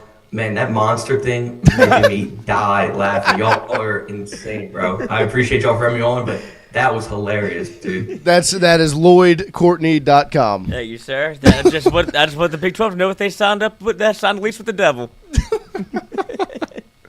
I couldn't believe that. I couldn't believe they did that. But the SEC wouldn't have even taken that phone call for the amount of money that deal was for. But nonetheless, man, y'all were killing me with that. That was my next question, because my reaction wasn't, oh, I hate that the Big 12's doing this or it's a bad look. $20 million doesn't feel like enough money to brand a conference. No, not at all. I mean, you look at the increment of money that each team is getting, I mean, it just doesn't make sense at all. So, yeah, I'm right there with you, Noah. SEC, I don't even think they would take that phone call, expand conversations at all. So, yeah, unique deal for sure for the Big 12. Yeah. I don't think a single, not just a conference, but I don't think a school would have taken a $20 million deal for that. I don't think that's enough. I agree. I mean, I'm right there with you. It's not, especially when you look at what these rosters are costing the SEC right now. I mean, look, obviously, revenue's revenue, but I don't know, man. That deal just did not make much sense to me at all. And obviously, social media went crazy. Yeah. And then Lloyd drops the gem this morning. So, yeah, no, that was hilarious. It's every librarian from Alexandria I've ever seen. I got a presentation for y'all. Well, y'all sit down. Check this out. The devil. But no, I was very, very surprised to see it. But yesterday, the big news on the LSU end was Jayden Anding officially announcing his commitment to the Tigers. This was obviously something that I think played out a little bit longer than anticipated. What all went on, and what does it mean for LSU to finally get this across the finish line and land the commitment yesterday? Yeah, it's a big commitment for the program. Nonetheless, I mean, now you're looking at a player that has a ton of positional versatility in the defensive backfield, can play obviously a ton of safety. That's what they're recruiting him primarily as, but he can play the nickel. He can slide down to the corner if you truly need him to. But Jake Olson's recruiting him as a safety, and this is one that he really wanted. He wanted, obviously, a big out-of-state fish as well with Davion Jones. But I'll tell you what, Jayden Anding is one hell of a player. And behind the scenes, it was a little tricky last week. Obviously, was supposed to commit a week ago today, that being Wednesday, July 1st. Delayed his decision on kind of decision day. And a lot of people were sitting back and wondering, is Ole Miss trying to drop a bag here? What's the situation behind the scenes? And the answer is Ole Miss wasn't really trying to counter too aggressively here. It was a really confusing situation behind the scenes from what I could pick up. But at the end of the day, you get your guy. You get that in-state number 1 ranked safety in Louisiana. So a big-time get. And obviously his brother Aidan is on roster right now, recovering from that Achilles injury suffered during spring camp. It's nice to get a brother in town, of course. So I love the addition. I love the pickup. A hell of a player, and I'm really intrigued to watch his senior season in 2026. And in addition to that, last week they land another DB. This one they flipped from Texas and Greedy James. What does that mean for the Tigers? Of course, adding to that defensive back room. But in addition to that, just going head-to-head with Texas for a player out of the state of Texas and getting the commitment. Yeah, I love Greedy James. I mean, he is one hell of a ball player. I think he's super talented. And again, I'm going to double down on what I said about Jayden Anding, but the positional versatility of Greedy James is that much greater. I mean, he can do a ton in the defensive backfield. He's primarily played safety during his high school career, dropped down to the nickel a little bit, but LSU's recruiting him as a cornerback. And after catching up with him a couple of times over the last couple of months, his senior campaign is going to be where he is playing primarily cornerback, getting his body right, getting prepared from a technical perspective during this upcoming fall before he makes his way to Baton Rouge. So a really big-time get for this program. I think Greedy James is going to be a steal. I know he's rated as a number 5 safety on 24/7 Sports, and he's slowly rising up the ranks here in that regard. But, man, he is super special. He's a really good kid. I think he was really diving into the developmental aspect of LSU and what Corey Raymond could do for him. His dad's from New Orleans, went to St. Aug, so a ton of family ties in the state. I think Grady James is a really good get for this program. And Noah, like you said, to go and compete with Texas on both, the recruiting trail, the financial front, etc., and getting a win out of that, that's a really big, I guess we'll say win again for this program to get that done. So love the Grady James pickup. Love that you're flipping him from Texas. Really think he's going to be a super talented ball player once he makes his way to Baton Rouge. What obviously all the success LSU's had over the last month and a half in recruiting, what would you attribute that to the most? Like, what have they been able to do that's made them so successful of getting guys to campus on official visits, getting them to leave committed or commit right after, and make sure they get these things across the finish line? Yeah, you can attest that to the recruiting efforts of the staff, but also what Billy Glasscock's doing as a general manager. They're investing in premium positions right now. And when they bring guys to campus, 6 times out of 10, 7 times out of 10, they're pretty much committing to the program. I mean, it was a dominant June stretch for this program, leading that into July with 12 commitments since July 7th alone, starting with KJ Green, the 5-star edge out of the Peach State. So, yeah, they're getting guys to campus, and they're getting them committed at a really strong rate, bringing guys in for surprise visits like Terrence Smith, the number 5 offensive tackle in the country, getting him committed after an unofficial visit. Chris Whitehead, a guy who's a borderline 5-star on 24/7 Sports as well. So, yeah, you're dominating in recruiting right now. And I know a lot of people want to sit back and say relationships don't matter anymore. It's just money, this, that, and the other. But I'll tell you what, the relationships that this staff is building with these recruits is major. And when financial pieces are super close, right? If Texas is offering similar money to LSU and LSU is offering similar money to that program, well, relationships are going to win out in the end because when you look at the developmental piece, what the coaches can present, and of course the culture, that's going to win out. And that's what we've seen with Sterling Lucas. That's what we've seen with George McDonald, etc. So Noah, to answer your question in short, relationships are really playing a major role here. And then, of course, the financial backing that this program has paired with how Billy Glasscock is investing in his players and really having a really strong strategy as well. And in addition to that, what is next for LSU football recruiting? Obviously, they've had the huge last month and a half, but I think especially for the fan base, you celebrate what happened, and then it's always, okay, but what's next? Like, who's next? Who's the next addition? Where do they look next? Obviously, the names Jalen Brewster and Easton Royal are going to loom large for LSU football. But when would you maybe expect to hear something on those two? In addition to them, what or who is next for LSU football recruiting?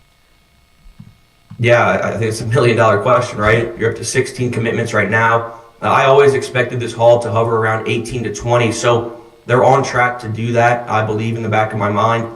Easton Royal and Jalen Brewster are those two heavy hitters that the entire world is waiting to see when they make that final decision. Two other guys that I'm keeping close tabs on are Georgia commit Kelsey Adams and Arizona commit Devon Smith. I think that those are the 4 players that LSU is really keeping on their radar as senior season evaluations come into the mix. But I'll tell you what, Noah, this Jalen Brewster buzz is getting super strong behind the scenes. I don't want to come here and blow smoke and say anything like that, but, man, I've caught up with him a couple of times over the last couple of weeks with these one-on-one conversations, and the relationship with Ed Orgeron is so pivotal here. I think if LSU were to get this one over the finish line, Ed Orgeron deserves so much credit. That relationship is strong and is building by the day. I mean, they talk every single day, that being Brewster's camp and Ed Orgeron and LSU. So I think when you look at that next kind of decision that needs to be made, I think Jalen Brewster's decision will be the one that comes before any of the other ones. And that being, will he stick with Texas Tech or flip ultimately to LSU? LSU is really giving him a lot to think about. I'm trying to word this appropriately here so that I'm not blowing smoke. But I'll tell you what, LSU is giving them a ton to think about. I think LSU is positioning themselves really well here. They're making their pitch, both on the financial front and, of course, the developmental front, and then the relationships are giving him a lot to think about. Will Texas come in the final hour and provide that Godfather offer that he just cannot turn down? Surely they could. We know that they're not, passing up a lot of money here, right? Jalen Brewster's not going to pass up a lot of money here. So I think Jalen Brewster's that next domino that is going to make a decision, and that decision is, does he stick with Tech or ultimately flip to LSU? And we talked about it a little bit on our show yesterday, but I want to ask you, obviously all the momentum they've had, all the success they've had from a recruiting standpoint, if they're able to seal the deal with Brewster and Royal and bring in just a massive haul of commits, signing day is obviously in December. The entirety of this football season, regular season, will play out prior to that day. How much does the success of this staff and this team this season play a factor in the ability to close out that top-tier recruiting class or not? I think it's 50-50. Yeah. I mean, I'm not going to say LSU's in rebuild mode by any means. I mean, when we caught up with Prince Umanmielen during spring, he was just sitting here saying that this team is in win-now mode and expectations are high for a reason. So I think, it's 50-50 for me. You have guys that are in this 2027 recruiting class that can come in and make an immediate impact, and they know that. But at the end of the day, you got to win ball games in the SEC. Every year is a reload mode with the transfer portal. So, yeah, I think the success is going to be important naturally in the recruiting game. But I still think a lot of these recruits know that they can come in and make an immediate impact in this system. And coming back, by the way, Noah, we were talking about decision timelines. I think Jalen Brewster makes his final decision in the next couple of days. When I caught up with him a couple of days ago, the expectation was that this week was when he would probably make that final decision on where he'll sign moving forward. And then I would expect a decision from Easton Royal this month as well, whether it's the back end of the month. I still think it happens within this kind of July stretch. So I wanted to make sure that I got that answered for you as well. Yeah, no, appreciate that. I mean, it seemed like it was going to be a big month of July for LSU going into it, but with that timeline, the month of July would be absolutely massive from a news standpoint. And so my next question to you, continuing on with the upcoming season, as we're 59 days away, I believe, from game number 1 against Clemson. We talked a good bit this morning about the offensive line. Obviously, those videos of Jordan Seaton came out, and Lord have mercy, I mean, moving 405 like it was nothing, and then working and showing off the footwork at the beach. But the offensive line is a big topic of conversation. It was easily your worst position group last year for LSU football. You've made massive changes to the staff, to the personnel. There are some familiar faces like a Bordelon and a Davis that are still there. But how much do you expect that room to improve from a year ago, and how vital will that be to this offense's success? Yeah, I hate to sound like that guy, but it cannot get worse. I mean, that unit sucked last year. Like, I'm not going to sit here and blow smoke and say anything like, they were decent or anything. No, they were bad.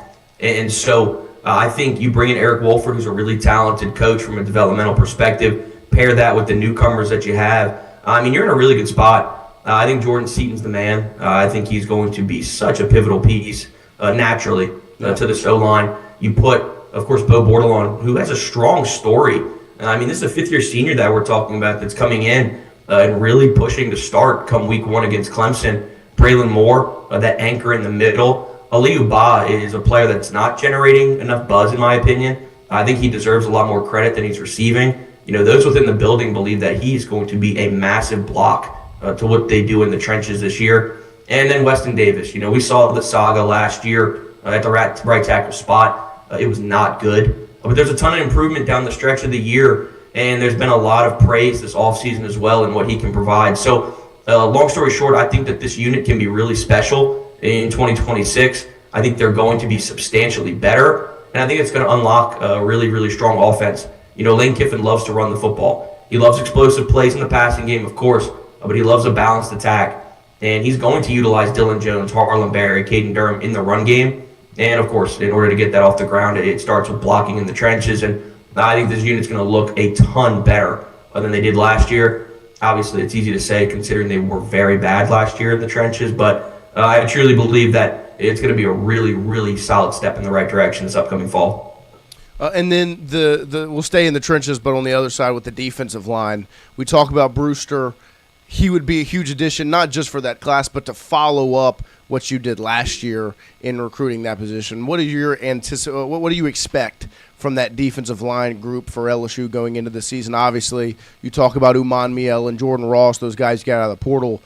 But then you add those young guys on the line in Lamar Brown, Richard Anderson, Deuce Geralds, and what they could mean. What do you expect from the defensive line for LSU going into next season? Yeah, I think fall camp, Noah, is going to tell the story here. Yeah. I mean, that D-line got pushed around a little bit down the stretch of spring camp. Like, you're looking at youngsters, man. Like, Deuce Geralds, he was supposed to be a senior in high school during spring camp. I mean, being an early enrollee is tough. And, yes, he hit the ground running, but it's going to take time before he can hit that stride. Same thing with Richard Anderson. So it's going to take time for this unit. I think 2027 is going to be unbelievable in the trenches defensively. But 2026 is going to be one where we're going to see some question marks. We're going to see, it take time for them to hit their stride, I think. But when you talk about the talent level that's in that room, whether it's Uman Mielen and Jordan Ross on the outside, pair that with Lamar Brown coming in, utilizing your interior as well with Deuce Geralds, Richard Anderson, and Malik Blockton, who not a lot of people are talking about. I think you guys were actually the people that I saw talking about it a couple weeks back. It might have been Wyatt who said something. But he deserves some credit because Malik Blockton was sitting there running with the ones during the back end of spring camp. Really talented player, right there next to Deuce Geralds. So, in short, man, I think fall camp's going to tell me everything I need to know about that defensive line, mainly the interior. But they have a chance to be super special. It might take a little bit longer than I want it to, or LSU faithful wants it to, but nonetheless, super talented players. Just getting them in a groove might take some time, and I'm really excited to see how they look come fall camp in the next couple of weeks. Well, we appreciate you. Always making some time for us. Lloyd, what you got? Quick question over here. So I was asked the other day why, I guess you're seeing the recruiting front, why it's heating up so much right now, how it's turned into, like, it feels like July and August, like these guys are trying to get, I guess I'll say that they're committed or hard committed or whatever you want to say. They can't necessarily sign, but that doesn't mean that the recruitment is going to stop. So why is it like this hard date and maybe July or before the football season starts to say that I'm committed to a school whenever it doesn't necessarily matter? It just seems like there's been more of a rollout of more guys doing it recently. Yeah, budgets and offers on the table. You don't want to have these massive offers sitting there on the table that long. Whether you offer a guy, let's say Jalen Brewster, 7 figures in June or July, you don't want that offer necessarily hovering out there until October, November, December. I mean, you want to try to lock things down now and try to get this kind of situated. Obviously, they get those rev share agreements signed during the signing period. Now it's no longer really those national letters of intent. It's those contract agreements when it comes to a financial piece. So to answer that, Lloyd, it's about getting these offers signed, sealed, delivered, get them agreed upon, whether it's verbally, put a pen to paper, whatever it is. It's making sure that these offers aren't on the table going into the fall, and more importantly, getting your budget together, because that transfer portal comes up quick, and you have to know what type of money you're dealing with when it comes to that. So locking things down in July. July is really the new national signing period, in my opinion. June and July is where all the money is made, all the offers are agreed upon, and you're going to start to see less and less fall commitments, I feel like, unless it's those flips down the stretch in late November, early December. Yeah, and if you get a flip, like that seems like a way of the past because feels like you've already agreed to play somewhere. So now the way that I should look at recruiting, I guess, if somebody is committed to you or has a big announcement and a commitment in July, that's essentially them signing on signing day. I would naturally agree with that. I would sit there and agree with you. There's always going to be schools that might have a little bit of leftover money in the budget, in the tank, to where they can go and put together this Godfather offer at the buzzer in November or December, and you'll see those late flips. But surely, June and July is where these programs are going to make the money on the recruiting scene, and we're going to lock in a majority of your class, which is what we've seen LSU do with 16 commitments. And I don't see this class going above 20, so your haul is pretty much locked in, except for these big-time guys that you're pursuing, like Brewster, Royal, Kelsey Adams from Georgia, etc. But, yeah, Lloyd, 100%. Like, you're trying to lock things down in June and July. It's kind of become that new, quote-unquote, national signing period for sure. Okay, good, because somebody asked me that, and that's what I said, but I was bullshitting. I was like, I'm supposed to know because I'm the sports guy at the gym or whatever, and I was like, well, you know what? If you really look at it, it probably has something to do with NIL and the way we want to get these deals done. I was like, I have no idea what I'm saying. So I feel like I'd ask you, somebody that does know. No, you're right. Spot on. Budgets, contracts, offers, all this money on the table. You want to get that done before the season starts. It's a huge distraction, and this program wants to make sure their budgets are in check leading up to the transfer portal in late December, early January for sure. So yeah, no, you're not BSing. You're pretty much right on the money. Nice. And then next we'll start doing microtransactions in real life. I'm so sick. Oh my god. Nah, I'm not. I'll keep it PG, man. That sucks. That sucks. Agreed. That sucks. Agreed. You're ruining the thing that I love. It was unbelievable. 100%. But yeah, no. How much of the video game have you played? Yeah. Dude, I think I was looking last night. I think I played like 14 hours because I got it during that like first July 2nd day or whatever it came out. So I was playing it day one. I think I'm up to like 14 or 15 hours that I played so far. Me and a couple of the boys are in a dynasty, kind of doing what we can. But man, that microtransaction stuff. Shout out Bordeaux for doing what he's doing on social media. 100%. Well, how much do you feel like your knowledge of recruiting from work helps you in the actual recruiting and building your recruiting class in dynasty? See, all the boys think that I have this type of like ability to like build this dynasty in like a 1 year, 2 years. Hell no, man. Like I don't have the financial backing. I'm building San Jose State right now. It is not going well. My NIL budget is crap. So it's taking some time. I'm looking like a fraud with all my friends. So yeah, not looking good on this end. And the microtransactions obviously suck too. So it's been rough. Your wife must be awesome. He goes on the pictures were great, by the way. Yes. Yeah. Goes on his honeymoon, immediately starts working, gets back from his honeymoon, and he's like, NCAA just came out. See ya.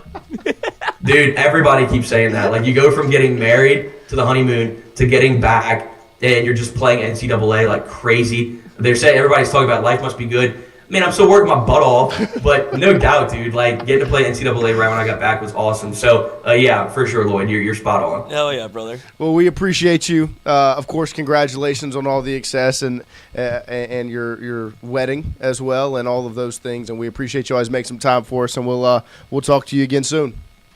Awesome, fellas. I appreciate y'all. You have a good week. Yep, you too. There he is, Zack Nagy, of course, from Go 24/7, working his tail off. He is. Covering LSU recruiting and building San Jose State? Yeah. And so we appreciate all of you starting your morning with us. We will take a quick break here. We'll come back, and we will close out this Wednesday morning show before we hop on the video game we just talked about. Maybe for a little bit more today. I know Wyatt's fired up, so we'll be back. More Tingle & Co. right after this. That is objectively funny. That's awesome. To be like.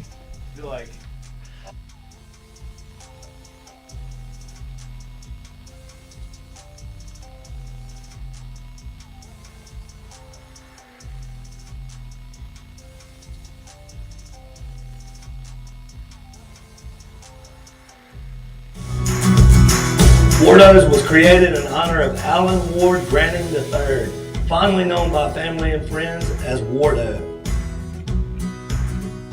In 2019, the oldest brother of the tribe passed away unexpectedly. His remaining siblings and loved ones wanted to honor his memory in a special way.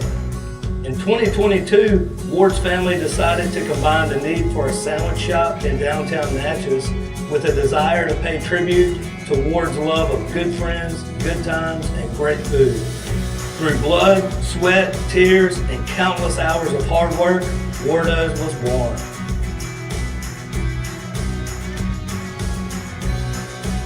So go visit Wardo's today at 309 North Broadway Street in Natchez, where the po' boys are so good, you'll swear you're in Cajun country. Hey, Miss Lou, come visit us, Tom and Wright Granding at GOMART Deli.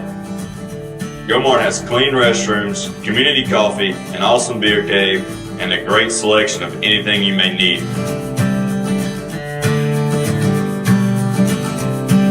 Located at the corner of Highland Boulevard and Highway 61 South in Natchez.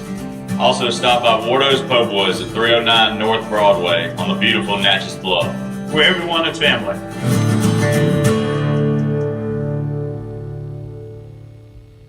When it comes to your home, the roof over your head matters. At CAS Roofing, we don't just install shingles, we build peace of mind. With years of experience and a commitment to craftsmanship, our team shows up on time, gets the job done right, and treats every project like it's our own home. Whether it's a repair, a replacement, or storm damage that caught you off guard, CAS Roofing is ready. We're local, we're dependable, and we stand behind every nail, every shingle, and and every promise we make. Because at the end of the day, it's not just about roofing, it's about protecting what matters most. CAS Roofing, built on trust, backed by quality.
Week 3. Okay, hold up. Give me a sec. No, I'm not forgetting. I just need to remind myself.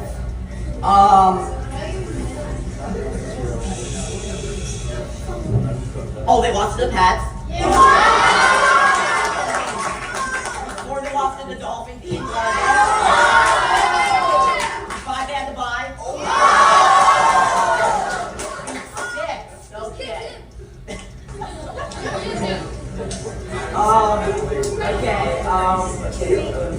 Oh, week 6 they lost to the Chargers. Yeah! 7. Oh, week 7 they lost to the Cardinals. Week 8 they lost to the Browns.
Jets.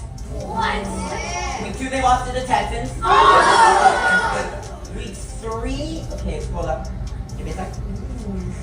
No, I'm not forgetting. I just need to.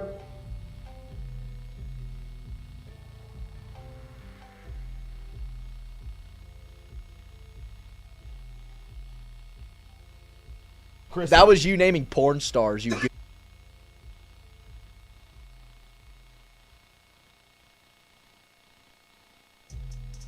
Gooter boy.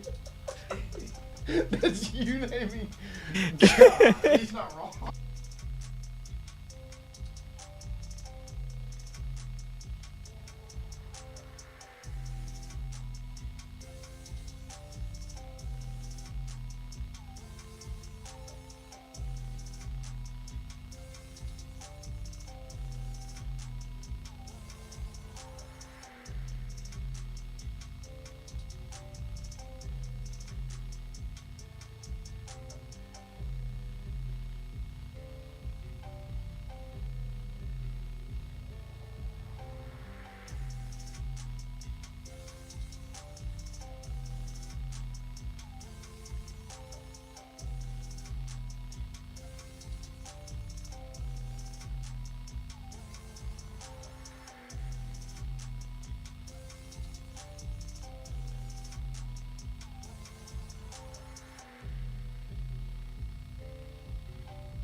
All right. We appreciate all of you hanging out with us here on this Wednesday morning as we are live from our Southern Regional Medical Center studios. Shout out to all of our sponsors that help bring you our show free of charge every morning, unless you want to pay for it.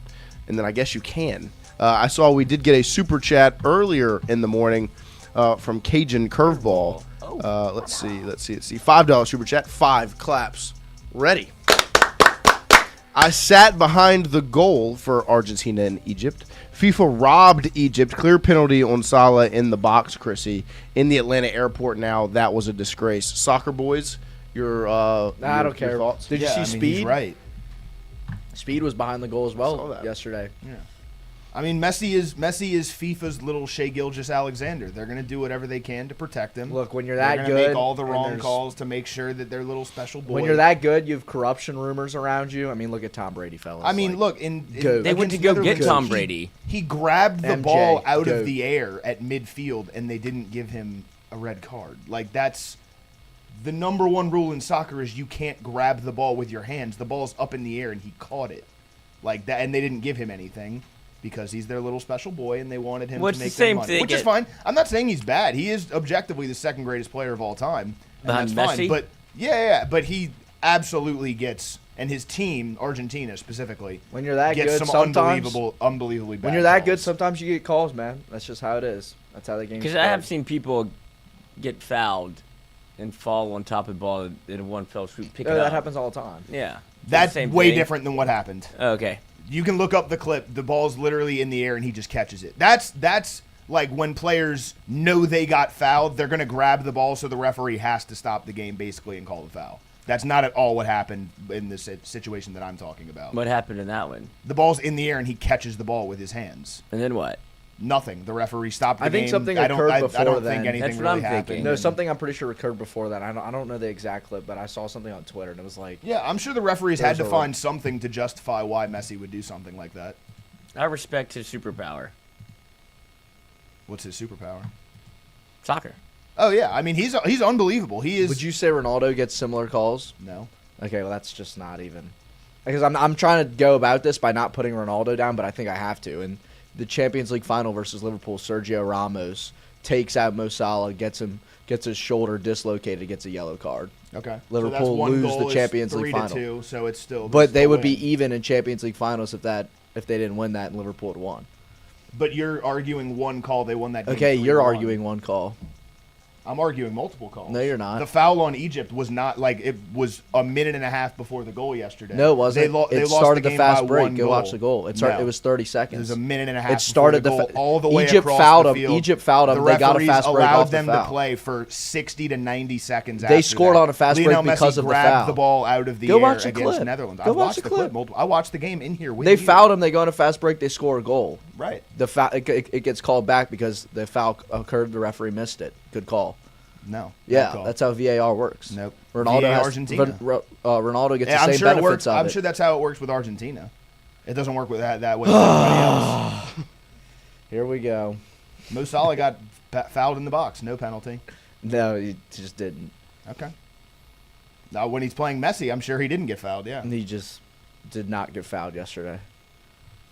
I'm sure you would say that. You're on the side of FIFA. I mean, look, Those it's corrupt just boys. Look, if you know soccer, if you actually are a fan of it, and you're not just like one of these people that likes Ronaldo for his celebrations and everything, because I get all that, because I do like Ronaldo for the celebrations, the goals, the way he plays. I like him for that as well. I like how. But when you start pretty putting he is. Messi down because you can't accept the fact that Messi's actually I'm not the putting greater, Messi down. better player. Listen to all the coaches that have ever played against Messi. It's their first answer every time. Messi's not human. That's a pretty weak argument. Messi is different. That's a pretty weak argument. That's what they say. Anybody who's played You're against so Messi. unconfident in His your stance Ronaldo's that you have own to go to teammates other say people who Messi's the know GOAT. more about you. No, I'm just saying people that are more qualified say the same thing as me. Okay, so and then the you stats should- also back it up. So then you just can't have an opinion on anything where there's other qualified. That's a pretty weak. I've opinion. watched both this World Cup. I can watch them back in their primes. Like it's always been Messi. That's fine. It's not a Ronaldo versus Messi argument. I don't know why you brought it up to that. Yes, it Messi is. does objectively. No, it's not. We're talking about refereeing calls that he gets.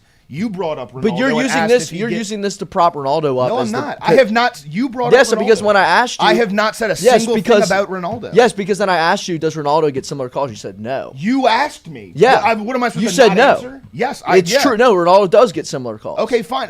There was never a conversation about Ronaldo. This The is question This that Noah always goes posed back to us- Messi or Ronaldo. That's why you're like this against Messi. I have not talked a single thing about Ronaldo. No, today. but I know where you're coming from. I know you. No, I'm not. I know you. You don't. I knew you this don't know was anything happening. about I know me. you. We have not talked about Ronaldo until What you is brought him that? up.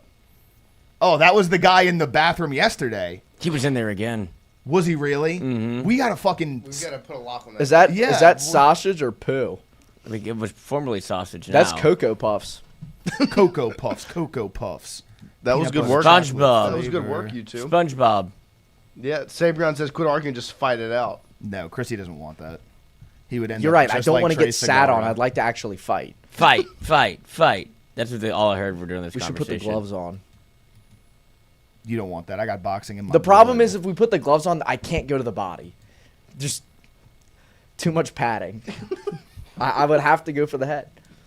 Okay. Which and then I one? don't have the reach advantage, but I'd have to get inside, go to the body, then go to the head. But the problem is, you go to the body, it's like you're punching the fucking wall. The wall. The great But wall. imagine the wall had padding on it. Yeah, an insane asylum. Or the back, like, underneath a basketball goal. Stanchion. If I'm gonna be honest, the call that y'all are talking about, I did not see, so I have no reference of what happened. It literally doesn't matter. Egypt choked. Egypt did choke. I mean, Egypt did that choke. is I will say, 100%. that is true. Yeah, that's not even. They a did question. choke. I mean, they were winning 2-0 with 79 Yeah, minutes. the referee to go. did not sell them. They were up But- 2-0 with 10 minutes Well, left. two things can be true. The referee did sell them. They also choked. That's the 2018 NFC Championship. I knew. Yeah, you were I mean, about to no, say No, that. they both two can be things true, can but be true. yesterday that wasn't the case. Okay, well, you're Yeah. wrong again, as usual. Nope, you're wrong again, as usual.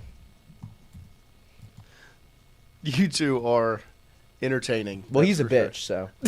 He gets so personal and angry because I don't get it. That's so sad. Because he's a big brother. He never really has to argue. Well, against people that are right.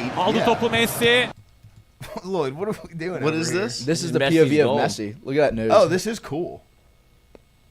Oh, This is kick it pretty to him. awesome. Bang. That is pretty sick. This is objectively awesome. No, that is pretty cool. Who made this? Messi's wearing the monocles.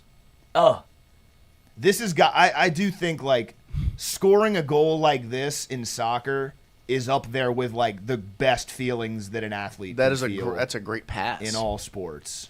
So when they do the POV, how are our eyes below his nose? Did y'all see that? that was his hand.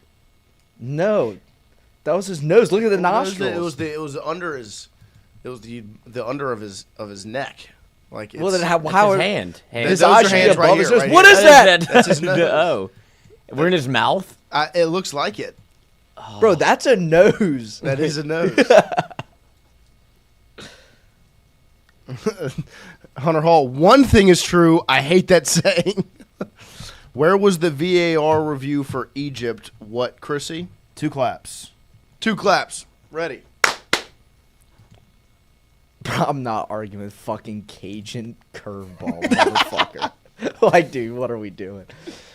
I wish I had any like addition to this conversation, but I just don't. Like I It's didn't just see not the play, even and worth it.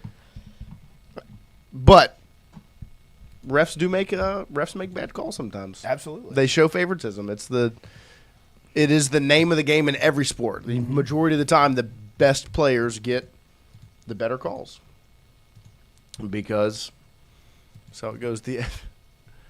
Is this real? Mm-hmm. So the FBI has opened an investigation into the Argentine Football Association for alleged money laundering, wire fraud, and tax evasion. Who reported this? Valuetainment. Valuetainment. That's a reputable company right there. If I've ever heard of one. Yeah, 100%. That sounds like a- 229,000 followers. That sounds like a reputable Wyatt enough. channel. Valuetainment. Valuetainment. Nice, Christian. You're on a fucking roll today. You're rolling, huh? Wait, now 21-year-old brain. Permanently now I'm going to look up. stupid. Yeah, they are investigating Argentine football. Yeah, this doesn't come from nowhere, guys. No, this is real. Mm-hmm. Tax evasion's common among the big Alleged soccer fraud players. and money laundering involving $300 million. Authorities are said to be examining the Federation's financial activities as the investigation continues. What are they money laundering for? Players. I mean, that was what I would assume, huh? Could be players, yeah. It could just be like their referees, it could winnings. Like we're not gonna pay taxes on our winnings, and we're not Could be gonna that. pay like we're gonna pocket the winnings. Fair enough. Could be a lot of different things. It could be. Prostitution. Mm-hmm. Restitution. Now, if it was what y'all think, what Wyatt thinks it is, and cheating, the FBI wouldn't be I never said investigating. it was cheating. And they say it could be something else. Yeah, it could be something else. I'm That could- making that's a I'm wide making an umbrella. inference on that you meant cheating because I know what you were doing. I know you. I'm not. I knew this was happening. You- I knew you'd go there, and You so do now have I'm schizophrenia gonna make an inference that you thought cheating, and I would say to you, FIFA would investigate That's that. not an inference. Not That's FBI. not Not what the inferring FBI. is. Yes, it is. No. Yes. Inferring is me saying something. I'm and inferring. I'm inferring that you were going there. No, Yep. that's not what inferring is. Yes, it is. No, it's not. It's They taking literally- information and No. making a decision on that information of Nope. what you think. That's not Yes. what inferring means. Yes, it is. No. Yep. They literally talked about this. I'm in gonna the office. inference my dick in your asshole if you don't shut the fuck up. How about that? Fuck. I can't have you tongue scraping me again. Wait, no, that was the other way around last time. Remember? Remember you tongue scraped me? Yeah, you said you were gonna tongue scrape me. Oh, great play. That's on you. You two are entertaining, that's for sure. Charlie Oliver says Egypt was definitely screwed yesterday. VA Cajun says drugs. Cajun Curveball says pull up the foul. I'm just ready to get back to American football. Me too. I would like to get in these yeah. heated discussions about American football. Definitely. That would be awesome. My dad pulled me aside Okay. last night, and he's not a big soccer guy. Yeah. He was like, I'm going to tell you what. Soccer fucking sucks. Yeah, it does. And I was like, yeah, I get it. I- Normally I would defend soccer, but after last night. Hunter like, Hall, yeah. inferring is the act of drawing a logical conclusion or making an interpretation by combining available evidence, clues, and observations with your own background knowledge. Yeah. No, he Yeah, I took background knowledge of what Wyatt thinks of Messi in Argentina. Oh my gosh. And I thought that, or I inferred that Wyatt was then attacking Argentina for cheating with the open investigation. That's what I inferred from where he was coming from. You are one of I a will kind. say, I do I enjoy will these tell you soccer what. debates a lot more than I do you and Poggi talking about robo-umps and baseball. That debate sucks. Y'all might have the worst robo umps. Yeah, VAR sucks. VAR isn't a robo-ump. It's like people. It's like it's just using computers, but it's actual people still making the decisions. Yeah, Andrew Machine is right. Can we play an LSU football hype video? Oh, man. Play me something good. 59 days. Give me some Jamori Rasco. Computer, play something good. Yeah, who else is a good? That's the 59 everyone thinks of. Who's another good 59? I don't know. It's not a. It's not a big common number. Yeah. I'm trying to think. That's the only one I can think off the top of my head right now is Rasco. Who else wore 59? Tyler Miller last year. Yeah, offensive lineman. Unfortunate. Who's number 59 this year? It is an offensive line number. It's going to be an O lineman. Yeah. There's no 59 this year. I didn't think so. Interesting. I don't know. I can't think of really any. I think 59s think either. Rasco would be the only big one. Yeah. Definitely the only big name. Yeah. Let's see. Yeah, I can't think of anything else. 2019. I mean, Desmond Little. Oh, Desmond Little did wear Shout 59. I remember that now because he went. I hated when we took him. He went from 59 to 8. Like he switched to 8 when BJ took 18. Yeah, he did. He went That from was 59 weird. to 8. Why I did we remember do that. I remember that. Let's see, 2018. That's the coaching staff. The coaching staff doesn't have numbers. They don't. Who's 59 years old that we know? Oh. Who's 59? You know anybody that's 59 years old? In general? Yeah. Brooke How old- Shields? Do you think she's actually 59? Oh, my- Adam Sandler. Ah, that's a good fit. Gordon Officiated Ramsay. the wedding. Oh, Gordon Ramsay. Where's the lamb sauce? Yep. Tim McGraw. Oh, Halle Berry was on the Celebrity Mashup She yesterday. was 59 years old. Let's see. David Schwimmer, shout out Ross. Okay, 59 days away. My wife. My wife? Anderson. Pamela Anderson's 59. 59. How old is Brooke Shields? What do you mean? Yeah, Who is Pamela Is Anderson? that Etor? What's her name? No. Who's you Pamela you Anderson? watch the movie and you don't even know what it is. Who's Pamela Salma Anderson? Hayek. I bet you Google it. Well, I'm who- very what- interested to what see did how she do Brooke in the Shields movie? is Me now. too. She's seemed literally very- like the final like- quest of I have the no movie. clue. Freaking ripped that at 61. Oh, Close. You were close. Like a day over Who 59. was it? Brooke Shields. You got to do anybody that's 59. I have no clue. It's like Yeah, Brooke I don't know. I Shields. don't Wait, even how know who old that is? How old's your dad? Born in 54. That's what I always say. I don't know. Was he actually born in 54? 60 something? 67? I think he's like 70. 70. Oh, Because my dad was born in 71. My dad was born and in he's 73. like 55, I Yeah. want to say. So your dad's like 72. Yeah, it's about time. Yeah. Okay. Big Pink Floyd guy, though. Yes, I looked at the shirt Unbelievable. yesterday. Oh, you got to wear the shirt to the show. I'm one waiting day. for it to dry. Unbelievable. You're waiting for the paint to dry? That's unreal. Shout out Pink Floyd. Oh, man. Shout out Pink Lloyd. That's right. That's the name comes from. Let's go 13 for 13. Let's do it. And then let's play. I already have the stream set up for the video game Heck yeah. for our next dynasty. I just looked at the Let's ask the Sala. chat. Should we continue on with Chucky Funshine? I think we're going to do a new one. Or do they want to see us do a new one with like a smaller school and maybe work our way up? I think we're going to build up. This is what Cajun Curveball and Wide are complaining about. They want this to be a penalty. What, kicking the foot? Yeah, after he gets the ball. Oh, that's not. He didn't even touch him. Are we serious, guys? It's a penalty. And then if you go up to He doesn't even have this possession of the ball anymore. No, and then you go up to this. Does that matter? Does possession Yeah, matter? that matters. Okay, They- well, so if he doesn't No, have no, no. I possession, mean, it's it not doesn't penalty. matter. If you foul someone in the box and they don't have They the ball, it's foul still a player. penalty. They foul a player in Argentina. 15 seconds later, they score a goal. It's not a minute. It's not 30 seconds. It's 15 seconds. It's coming back. He's coming home. The problem Hopefully, is I that- hope so. The problem is that Argentina gets those calls in their direction. That's what we've been saying this whole time. This is funny. I have been watching people try to do this. Because people are shitting on LeBron. They're like, oh, he's posting these fucking easy workouts. You know how fucking Do you know stupid you how look hard trying to that do is? this? Like, the I guy mean, on the our buddy right on the right is like, yeah. because this is the other thing. LeBron is standing straight, like That's tough. He's not like squatting backwards, like he's standing straight up on the middle of the ball. These other two, the one on the right, the ball's deflated. Like, He's just struggling.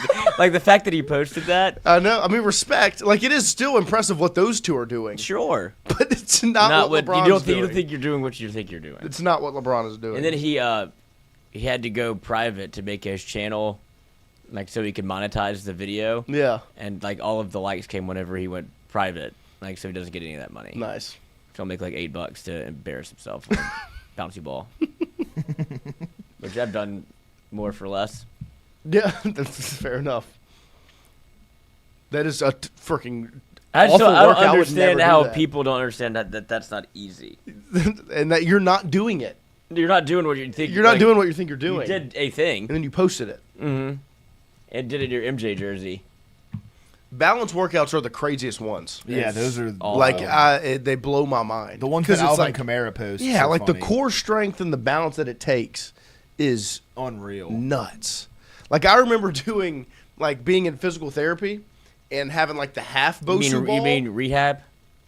Yeah, the half Bosu ball, where it's not even the full thing. Like it's literally flat, and I still struggled to like squat with like one. I'm shaking back and forth, and I don't know why.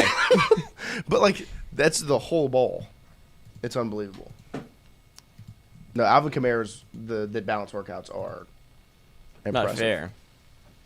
Mr. Fun. Dude. Tell him about your night? Bro, Yeah, he did. Mr. Fun, thank you. That was, you broke my sports gambling virginity. That was incredible. Yeah, you did. You did. Well, sports gambling virginity, not actual virginity. Uh-oh.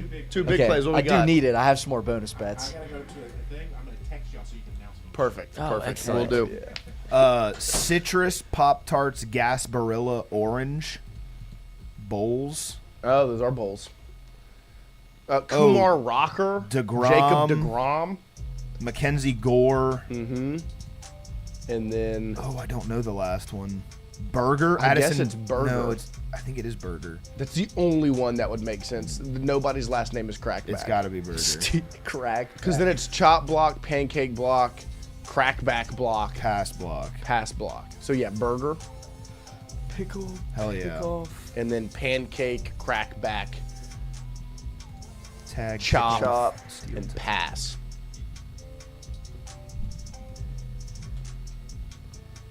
And then tag, pick off, pickle, steal. The baseball thing? Yeah, it's a baseball thing. Base running outcomes.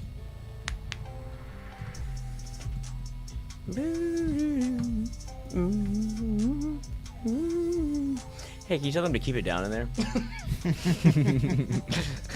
should, what? You should open it up and be like, Hey guys, we're trying to Doing do a show here. here. Well, I just won't give you my Bro, play then. What do you mean getting gifted a penalty? That was a clear penalty. Yeah, Messi did miss it. But Speed made him miss it. Cajun, bro, you're delusional. James Corden is John the Bon face. Jovi. And then, why are they doing this? I know, I don't like I that don't either. like having to only guess one. Yeah. Do better. Because it would have taken me a while to get to Bon Jovi. Is this the Jets? Jaguars? Jaguars? See, I thought it is Jaguars. the Yeah. Jags. TJ Yeldon never played for the Jets. Ivory did. Should we refuse to answer this I question? didn't Just even fuck like TJ it. Yeah, I Yeldon? didn't like that I saw that name. I feel like TJ Yeldon It has is the been brought Jags. up on this more than once. Yes. Like, we've seen TJ Yeldon. I on also here think before, TJ which Yeldon is crazy. one of the most talked about players on our show. Definitely. Which Yeah, is sad. for sure. For sure. Definitely he's the most talked about Alabama player. But yeah, this is the Jags. Ow. Because I forgot it was Chris Ivory was Saints, Jets, Jags, right? We do Yeah. talk about the Dallas Turner targeting a lot. No, we Jason because from of Mr. Hall. Fun. Huge on the Reds. Yes. And large on the Mariners. What is huge bigger than large? Yes. Whatever you feel, White Okay. Vaughn. I feel nothing since TJ Yeldon. But if somebody looked at you and said, "Oh my gosh, that's huge," was that more of a compliment than "Oh my gosh, that's I large"? feel like as a fat person, I'd rather someone call me huge than large. Okay. If someone was like, "That dude is fucking large," I'd be like, "Damn." yeah. Fuck. Okay. You know Oh what I my mean? god, Yeah. that's huge. Oh my god, that's large. I You can't know which even one you'd fathom. rather I hear. can't Looked even. you in the Yeah. eyes. I can't even fathom what. Like, I can't. I don't get it. I don't understand. You don't get that a lot? No, not never. No. That's what I'm saying. Like, I can't even. It's like telling a blind person to See? picture color. Yeah. I can't do Did it. you is the see? Jags. Did you see that? What they did? What? This guy had a buddy that's blind, Okay. and so he asked him to smoke DMT, and he did, and he's like, "Oh my god, I can see." With his eyes closed, he could see. That is actually really cool. He's like, "Is this what seeing is like?" We're like, I don't know. He's like, I don't, Fucking yes, I don't know what you're seeing. What the He's fuck like, "Well, do I've never seen anything before. I'm seeing something, so this must be sight." They're like, "Yeah." That is holy shit. That's Blew his awesome. mind. Yeah, that would absolutely fucking blow your Yeah, mind. he ended up in the psych ward. Worth it though. Yeah. Like, that's awesome. So he gets to tell all the blind people. So he's gonna have a bunch of blind people run around on DMT, driving cars. That's incredible. That is awesome. Fuck And TJ, a hell of an idea. You know how much DMT you have to smoke to think of that? Yeah, absolutely.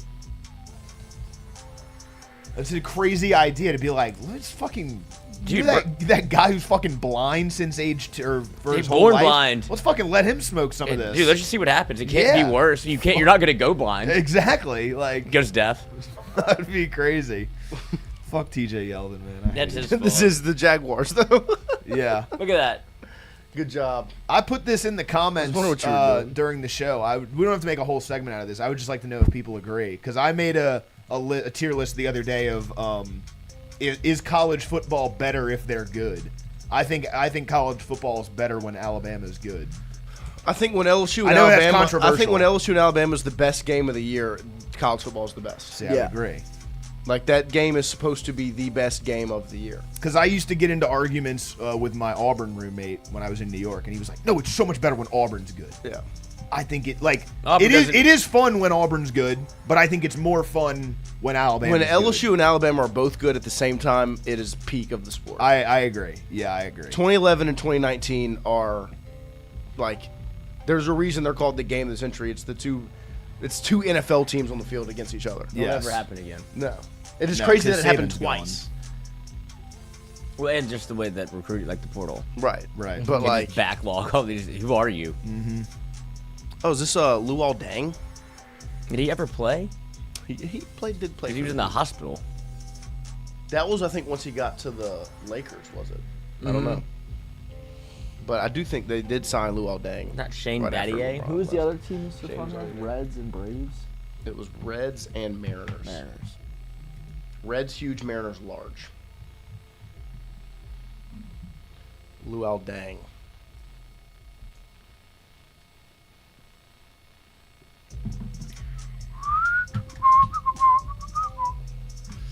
MLB. Carlos Correa spent part of 4 seasons with this American League before returning to the Astros. Did he go to the Twins? The Twins, yeah. The Minnesota Twins. Walter Tevis wrote this 1983 novel about a female chess project that was later adapted into a hit Netflix miniseries. Wednesday.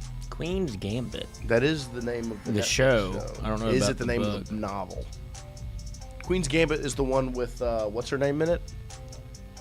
Anya Taylor-Joy. Yeah.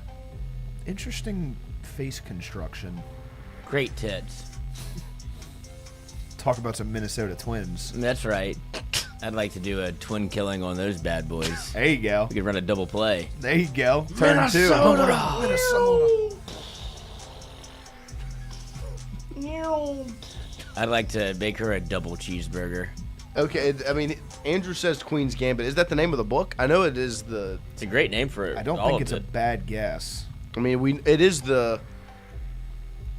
Yeah. Okay. Good.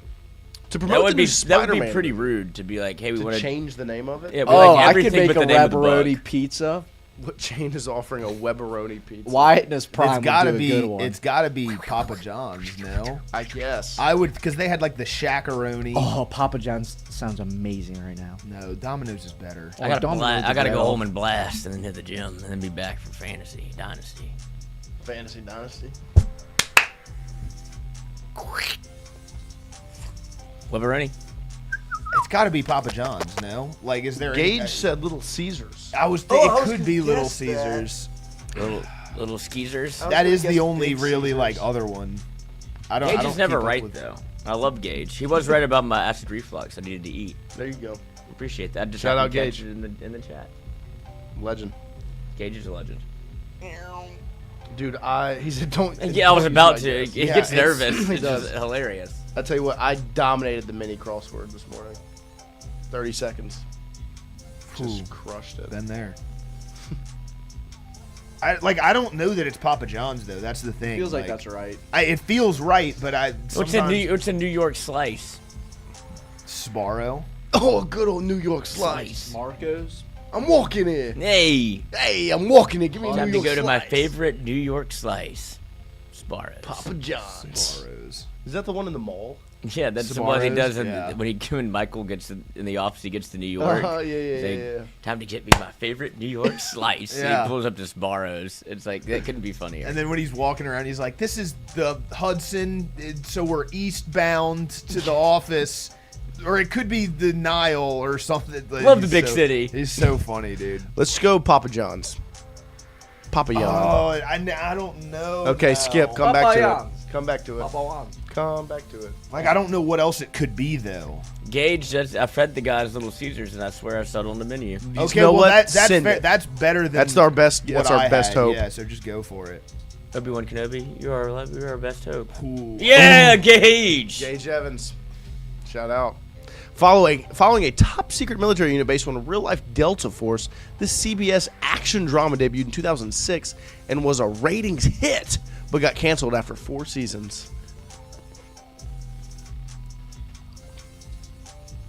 Hawaii 5-0. Hawaii 5-0 was on TV forever. Definitely didn't get canceled after 4 seasons. Brooklyn 99. Nope. Maybe 911 or some shit. Still, the 911's been going on for a long time. Delta Diaries. Jarhead. I don't know. Don't know this show. Don't know. Based on the real-life Delta Force, this CBS action drama debuted in 2006. What if it's just It was called a Delta rainy Force? hit. Dude, where's Pat McAfee? He's on vacation. What's up, Pat McAfee?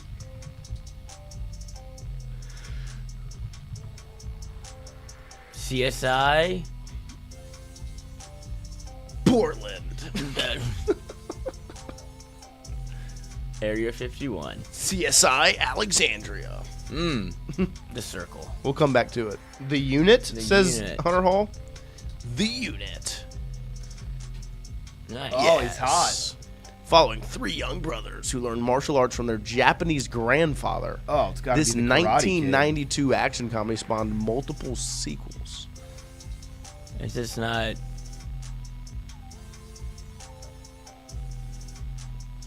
Beverly Hills Ninja? Turtles.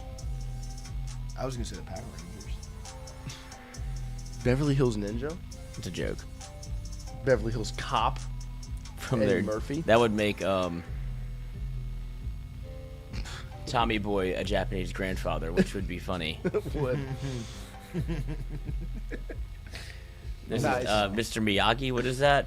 Is this Karate Kid? Tommy Boy. I don't It's know if they're- definitely not. No, it's that was a joke. Yeah, it wasn't. It's not 3 young Maybe brothers. it's Karate Brothers or something. And also the what's his name? Ralph Macchio. He's not Japanese, so No, why would he's he have not. a Japanese grandfather? And Mr. Miyagi was not his grandfather. It sounds like That's a what I'm good saying. show. Yeah. Is it Ninja Turtles? That's what I said. Is Master Splinter Japanese. Surf Ninja? What was the one on Oh! Worth the guess, Kenny. I mean, he never guesses. What was Don't the look one at on Oh, this. he's Disney not XD wrong. I with mean, the hell hot yeah. blonde girl, Olivia Holt. Kicking what was It? that one? Kicking yeah, Kicking It, the dojo. They were always eating falafel. They were eating falafel a lot. man. That was a good show. Disney XD. I didn't like Disney XD. Really? No, I was. Disney XD was awesome. didn't- Lab Rats? You didn't like Lab Rats? No. I like Disney XD. Dude, Wait, that was was Disney? the Wait, was cartoon Lab Rats superhero filmed with shows. China Ann McClain? No, that was Ant Farm. They had Ben Ben Farm was 10. not bad. No, Ben 10 was on Cartoon Network. Ben 10 was Cartoon Ben 10 Network, was not tough. Disney XD. Oh. I had to watch. Me and too. Yeah. My mom pushed me into the pool and broke it, and I'm still mad about it. That's You got bullied by your mom? That's Yeah. That's a I remember valid Disney guess. XD always had what the I'm saying. cartoon superhero shows. Ben 10 Tingle, was 3 good. Ninjas. Ben 10 was sick. I was Cartoon Network Disney XD and, was and awesome. just straight Disney Channel. I Lab wasn't a Rats big was Disney such XD. a good show. I don't remember which one was Lab Rats. The one with like the 3 freaking superhero. Oh, yeah. I'm looking at the poster and I've seen. This is some Drake. Drake. Oh, it's not Ghost Ride the Whip? Kick Batowski, sick. Zeke and Lou, Pair of Kings. You remember Pair of Kings No. with Mitchell Musso? See, this is when I think of Lab Rats. This is what I've been seeing Oh, on social gosh. media. Hell yes. That's the one I've seen. I didn't watch it back in the day though. No, see, I was just straight Disney Channel. Phineas and Ferb, Of course, Hannah of course. Montana, Of course. Wizards I of Waverly watched Place was both. goated. Selena Gomez is always Wasn't my allowed to watch celebrity that crush. as a kid. Wizards My of parents Waverly didn't let me Place? watch the wizardry. Why? Were they fucking raised in Salem? I don't know. No wizards. Oh, what the Nice. She was You will, 3 anti-witchcraft? God, I might watch Lab Rats again. Ninjas. I didn't know anything about Warrior. I didn't know what you were talking about. It's all right, Unc. Yeah. I was just more of a defined palette at that point in time. I didn't really watch Oh, cartoons. Cartoon in the Network. House. Cartoon Network was elite. gas. Johnny elite. Test was good. Johnny Test was the Tom and best. Johnny Jerry. Test was very good. Johnny Test was I my watched Tom favorite and Jerry show. on that. What was Courage the Cowardly Dog? Cartoon Network. Uh-huh. Courage was That one good. always scared me as a kid. That show It always did kind of freaked scare me, out. but I liked it. Nice. Not much changed. What do you mean? It kind of scared me, but I liked it. Oh well, yeah, that happened recently. What was else? good on Oh, Cartoon Regular Network? Show was awesome. I didn't like Regular Show. Oh no, Regular Show was great. What Adventure? Adventure Time? No, that show was fucking stupid. I wasn't. Oh big no, on no, it. no, no! What'd you say that I didn't? Regular Show. Regular Show was Gumball. fine. Yeah. I was thinking of Amazing World of Adventure Time. Gumball. Stupid. Ren and Wasn't Stimpy. terrible. Oh no, well, I know I didn't really That show like wasn't. Gumball. That show wasn't. Steven terrible. Universe sucked. Steven Universe. Oh, did not Teen like. Titans Go! Elite. Not bad. It was Grandpa. pretty good. Elite. Uncle Grandpa? I didn't watch that. I just know the shows on there. I don't watch it. I just watch Tom and Jerry on. Oh, Ed, Ed and Eddie was pretty good. Ed and Eddie was great. Dexter's Laboratory. The normal Teen Titans was good too. I like that one a lot. Johnny Bravo. Ben 10 was so goated. This has Ben 10 listed at 14 out of 18 on Greatest Cartoon Network. Ed and Eddie shows. was elite. Ed and Eddie was good. What's the one where they were all on the island and it was like Survivor kind of. That shit was good. You Total Drama Island. Dude, elite. very good. That was the first. Very what good. made me fall in love with this like freaking Love reality Island. show. Yeah, it's so good. Because it was a cartoon reality show. Yeah, it was it's literally so what. Oh, they got us good. No, they got us with that. Yeah. Good thing I didn't watch that. Dude, That shit was show, good. I freaking loved it. And now that I think about it, it's the reason I watch reality television. Luke, my roommate, was watching this kid. He was babysitting this kid one time, and it was the Bucks Suns finals, and this kid was like, "Oh, the next episode of Total Drama Island's coming out, dude." And I'm like, "I've never seen the show," and I'm like, "Oh wow, they've cooked this kid." Yeah, that's awesome. Got me too. Codename Kids Next Door. Yeah, elite. Good. I don't know. I Great can't put it in show. elite. It was good though. I did watch Great show. Codename. One of my favorites. Y'all had a lot of time to watch. Crypto the Super Dog was short. No, Remember I that didn't one? like Crypto. Camp Laszlo. Oh wait, what was Camp Laszlo? I remember Good that. show. Was Phineas and Ferb? Ben 10 is probably my number one though. Ben 10 is good. Ben 10's so From goated. Cartoon Network. Ben 10 is the best. Ben 10, Total Drama Island, and Johnny Test are my top three. I got to put Wizards of Waverly Place up there. Well, I'm saying just Cartoon Network. Oh, okay, yeah. Did y'all what like- was the one? Chowder. Chowder was good. Gravity Falls. Was that Disney Channel or Nickelodeon. Cartoon Network? Was it Nickelodeon? Uh-huh. Gravity Falls was okay. good. Yeah. That's So Raven was good. The Marvelous Misadventures of Flapjack.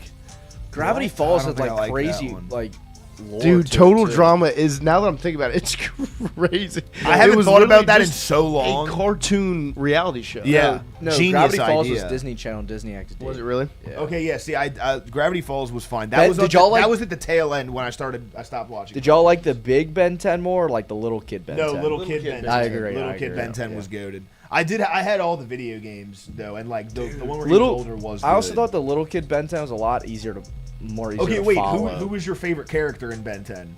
Oh, gosh. Craig Pinkerton. I don't know it right off. I guarantee you have one locked Kevin in. 11. Dog. Kevin Bro, 11. put Kevin 11 up on the screen right now. He had that shit. Oh, on, yeah, this guy had bro, when he aura. had all 10 of them at the same. Yeah. Bro, Kevin 11 was goated. This dude did have aura. Kevin 11. I knew you were going to Dude, have Kevin 11 was him. When he's And like in honestly, monster form, not like human form. That shit's probably stupid. like two casuals. That probably is a casual ass take, but we're all like. No, I don't below care, casual. dude. That he was so cool as a fucking child to me. That's true. He This had guy? all the yes. Look, dude, he's got that shit on, bro. Yeah, he does. He is. Oh, this goated. dude, this guy was kind of cool too. Yeah, I This- forget what his name is. I don't know who That's this upgrade. is. I think. Oh, I That's think that was- upgrade. He was cool. Yeah, it was sick. Okay, your favorite alien, like your favorite one that he morphs into. The red guy, the red guy at the bottom left, Let bottom. me see. Let me see. Oh, forearms. Yeah, that Four guy. Arms was Forearms good. was sick. I liked Diamond Head and Accelerate. I think Yeah. were my favorite. Diamond Head, and then, Oh, nice. 3'10". Hell yeah. Such jar. Gray Matter was awesome. Gray Matter was Ooh. underrated and cool. This Whoa, dude- what is that? Aura. Oh, was that Heat? I don't know. Heat Blast. Heat, yeah, whatever Yeah, it was. Aura. They said It's there's sick. Ben 10 and then Kevin 11 million. Yeah, because so eventually there was an episode they did where he's like older. He's like old and he's been 10,000. And that shit was cool as fuck. So I would assume shoot. that's in that same world. KG Curveball's right. The chick with the cape was hot. Who? From Ben 10. The chick with the what? The one that had the cape. Who had the cape? Was it Not Gwen. This No, one? she- Lucky this- girl? Charmcaster? That's Gwen. That's Gwen. I just typed in chick with cape Ben 10. That's what we all typed. Oh, yeah. Charmcaster? Yeah. Who is this? I don't remember this girl at all. This had to have been from the old, like when he got older. Because she looks like that age range. Not that I was looking at her age. Total Drama Good Island. lord, people are horny for this Ben 10 girl. I forgot Oh about god. Total drama island. I do love an animated girl, or I did back in the day. I'll tell you what, in Teen Titans, Starfire's like goth sister, what a slut. All right. She was hot. She, dark hair? Yeah. What, Raven? No, not Raven. Starfire's sister. Mandy. I typed in Starscream sister. No, what came up for that? Oh, he Blackfire. Oh, you little minx. Oh, all right, dude. Dude, she's so hot. Dude, and she was hot in the show. Like, she was trying to seduce Robin, but, like, she had an ulterior motive. It worked on you? Fucking, tenfold. I'd have given her all the information. I would have disappointed her.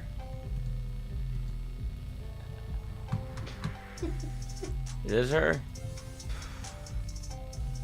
Yeah, the one with the cape is Raven, Cajun. Yeah. No, Raven, she had her moments, but I was, Blackfire. No, that's not the one I'm looking at. Stop it, Lloyd. Lloyd, I mean, that's insane. Take that shit off the screen, bro. Are you serious, dude? What? You can go to the Dude, bathroom. that is not. Why did you put your? Why aren't you looking at the screen? Why did you put your computer screen on the? That is not what I'm thinking. Why did you pause YouTube? I mean, looking at it now, like I'm not. This is cartoon saying reality. no. This is too far. What a picture. I have paused the stream on my laptop. I will say. The fantasy fan comic artistry is one of These the are the horniest scariest people on the planet. In another life. In another life. Oh, fucking God. That's not on the screen though. No, thank you. Yeah. Oh, okay. Take that. I fast forwarded on the stream to see if it would pop on my laptop. It won't. Send me that. Why? You can go to the bathroom whenever you want, man. Oh, I wouldn't do it. I do have to go take a shit. Really. Yeah. Oh, do you? Genuinely. Uh-huh. Not joking. Mm-hmm. I'm gonna take this one with you. Oh. Oh my lord! Oh, you'd like that tattoo? I do. I really. Well, no, do. not you. That's not for you. That's for Chrissy. Oh no, that's for me. Do they have? No, you don't join that. Do they have these at Comic-Con? I hope so. If it come. Tingle and Dude, copulation. this show has gone off the rails. Tingle and copulation. Dude. Lord help us. We appreciate everybody hanging out with us here today. We'll be back today live playing EA College Football, starting our next dynasty with a small school. It should, when this stream ends, it should take you right over to that one, if I do have it set up correctly. I'm not sure when we will go live officially, but the stream is already set up. It'll take you right over to it. You can go ahead and ring the bell, let you know when we are live, as we start our next dynasty on EA College Football 27. And we will also be back tomorrow morning live. Tingle and Code. No show on Friday. So we'll be back tomorrow morning. No show Friday. Lloyd's headed out of town to Seattle, Washington. When do you get back?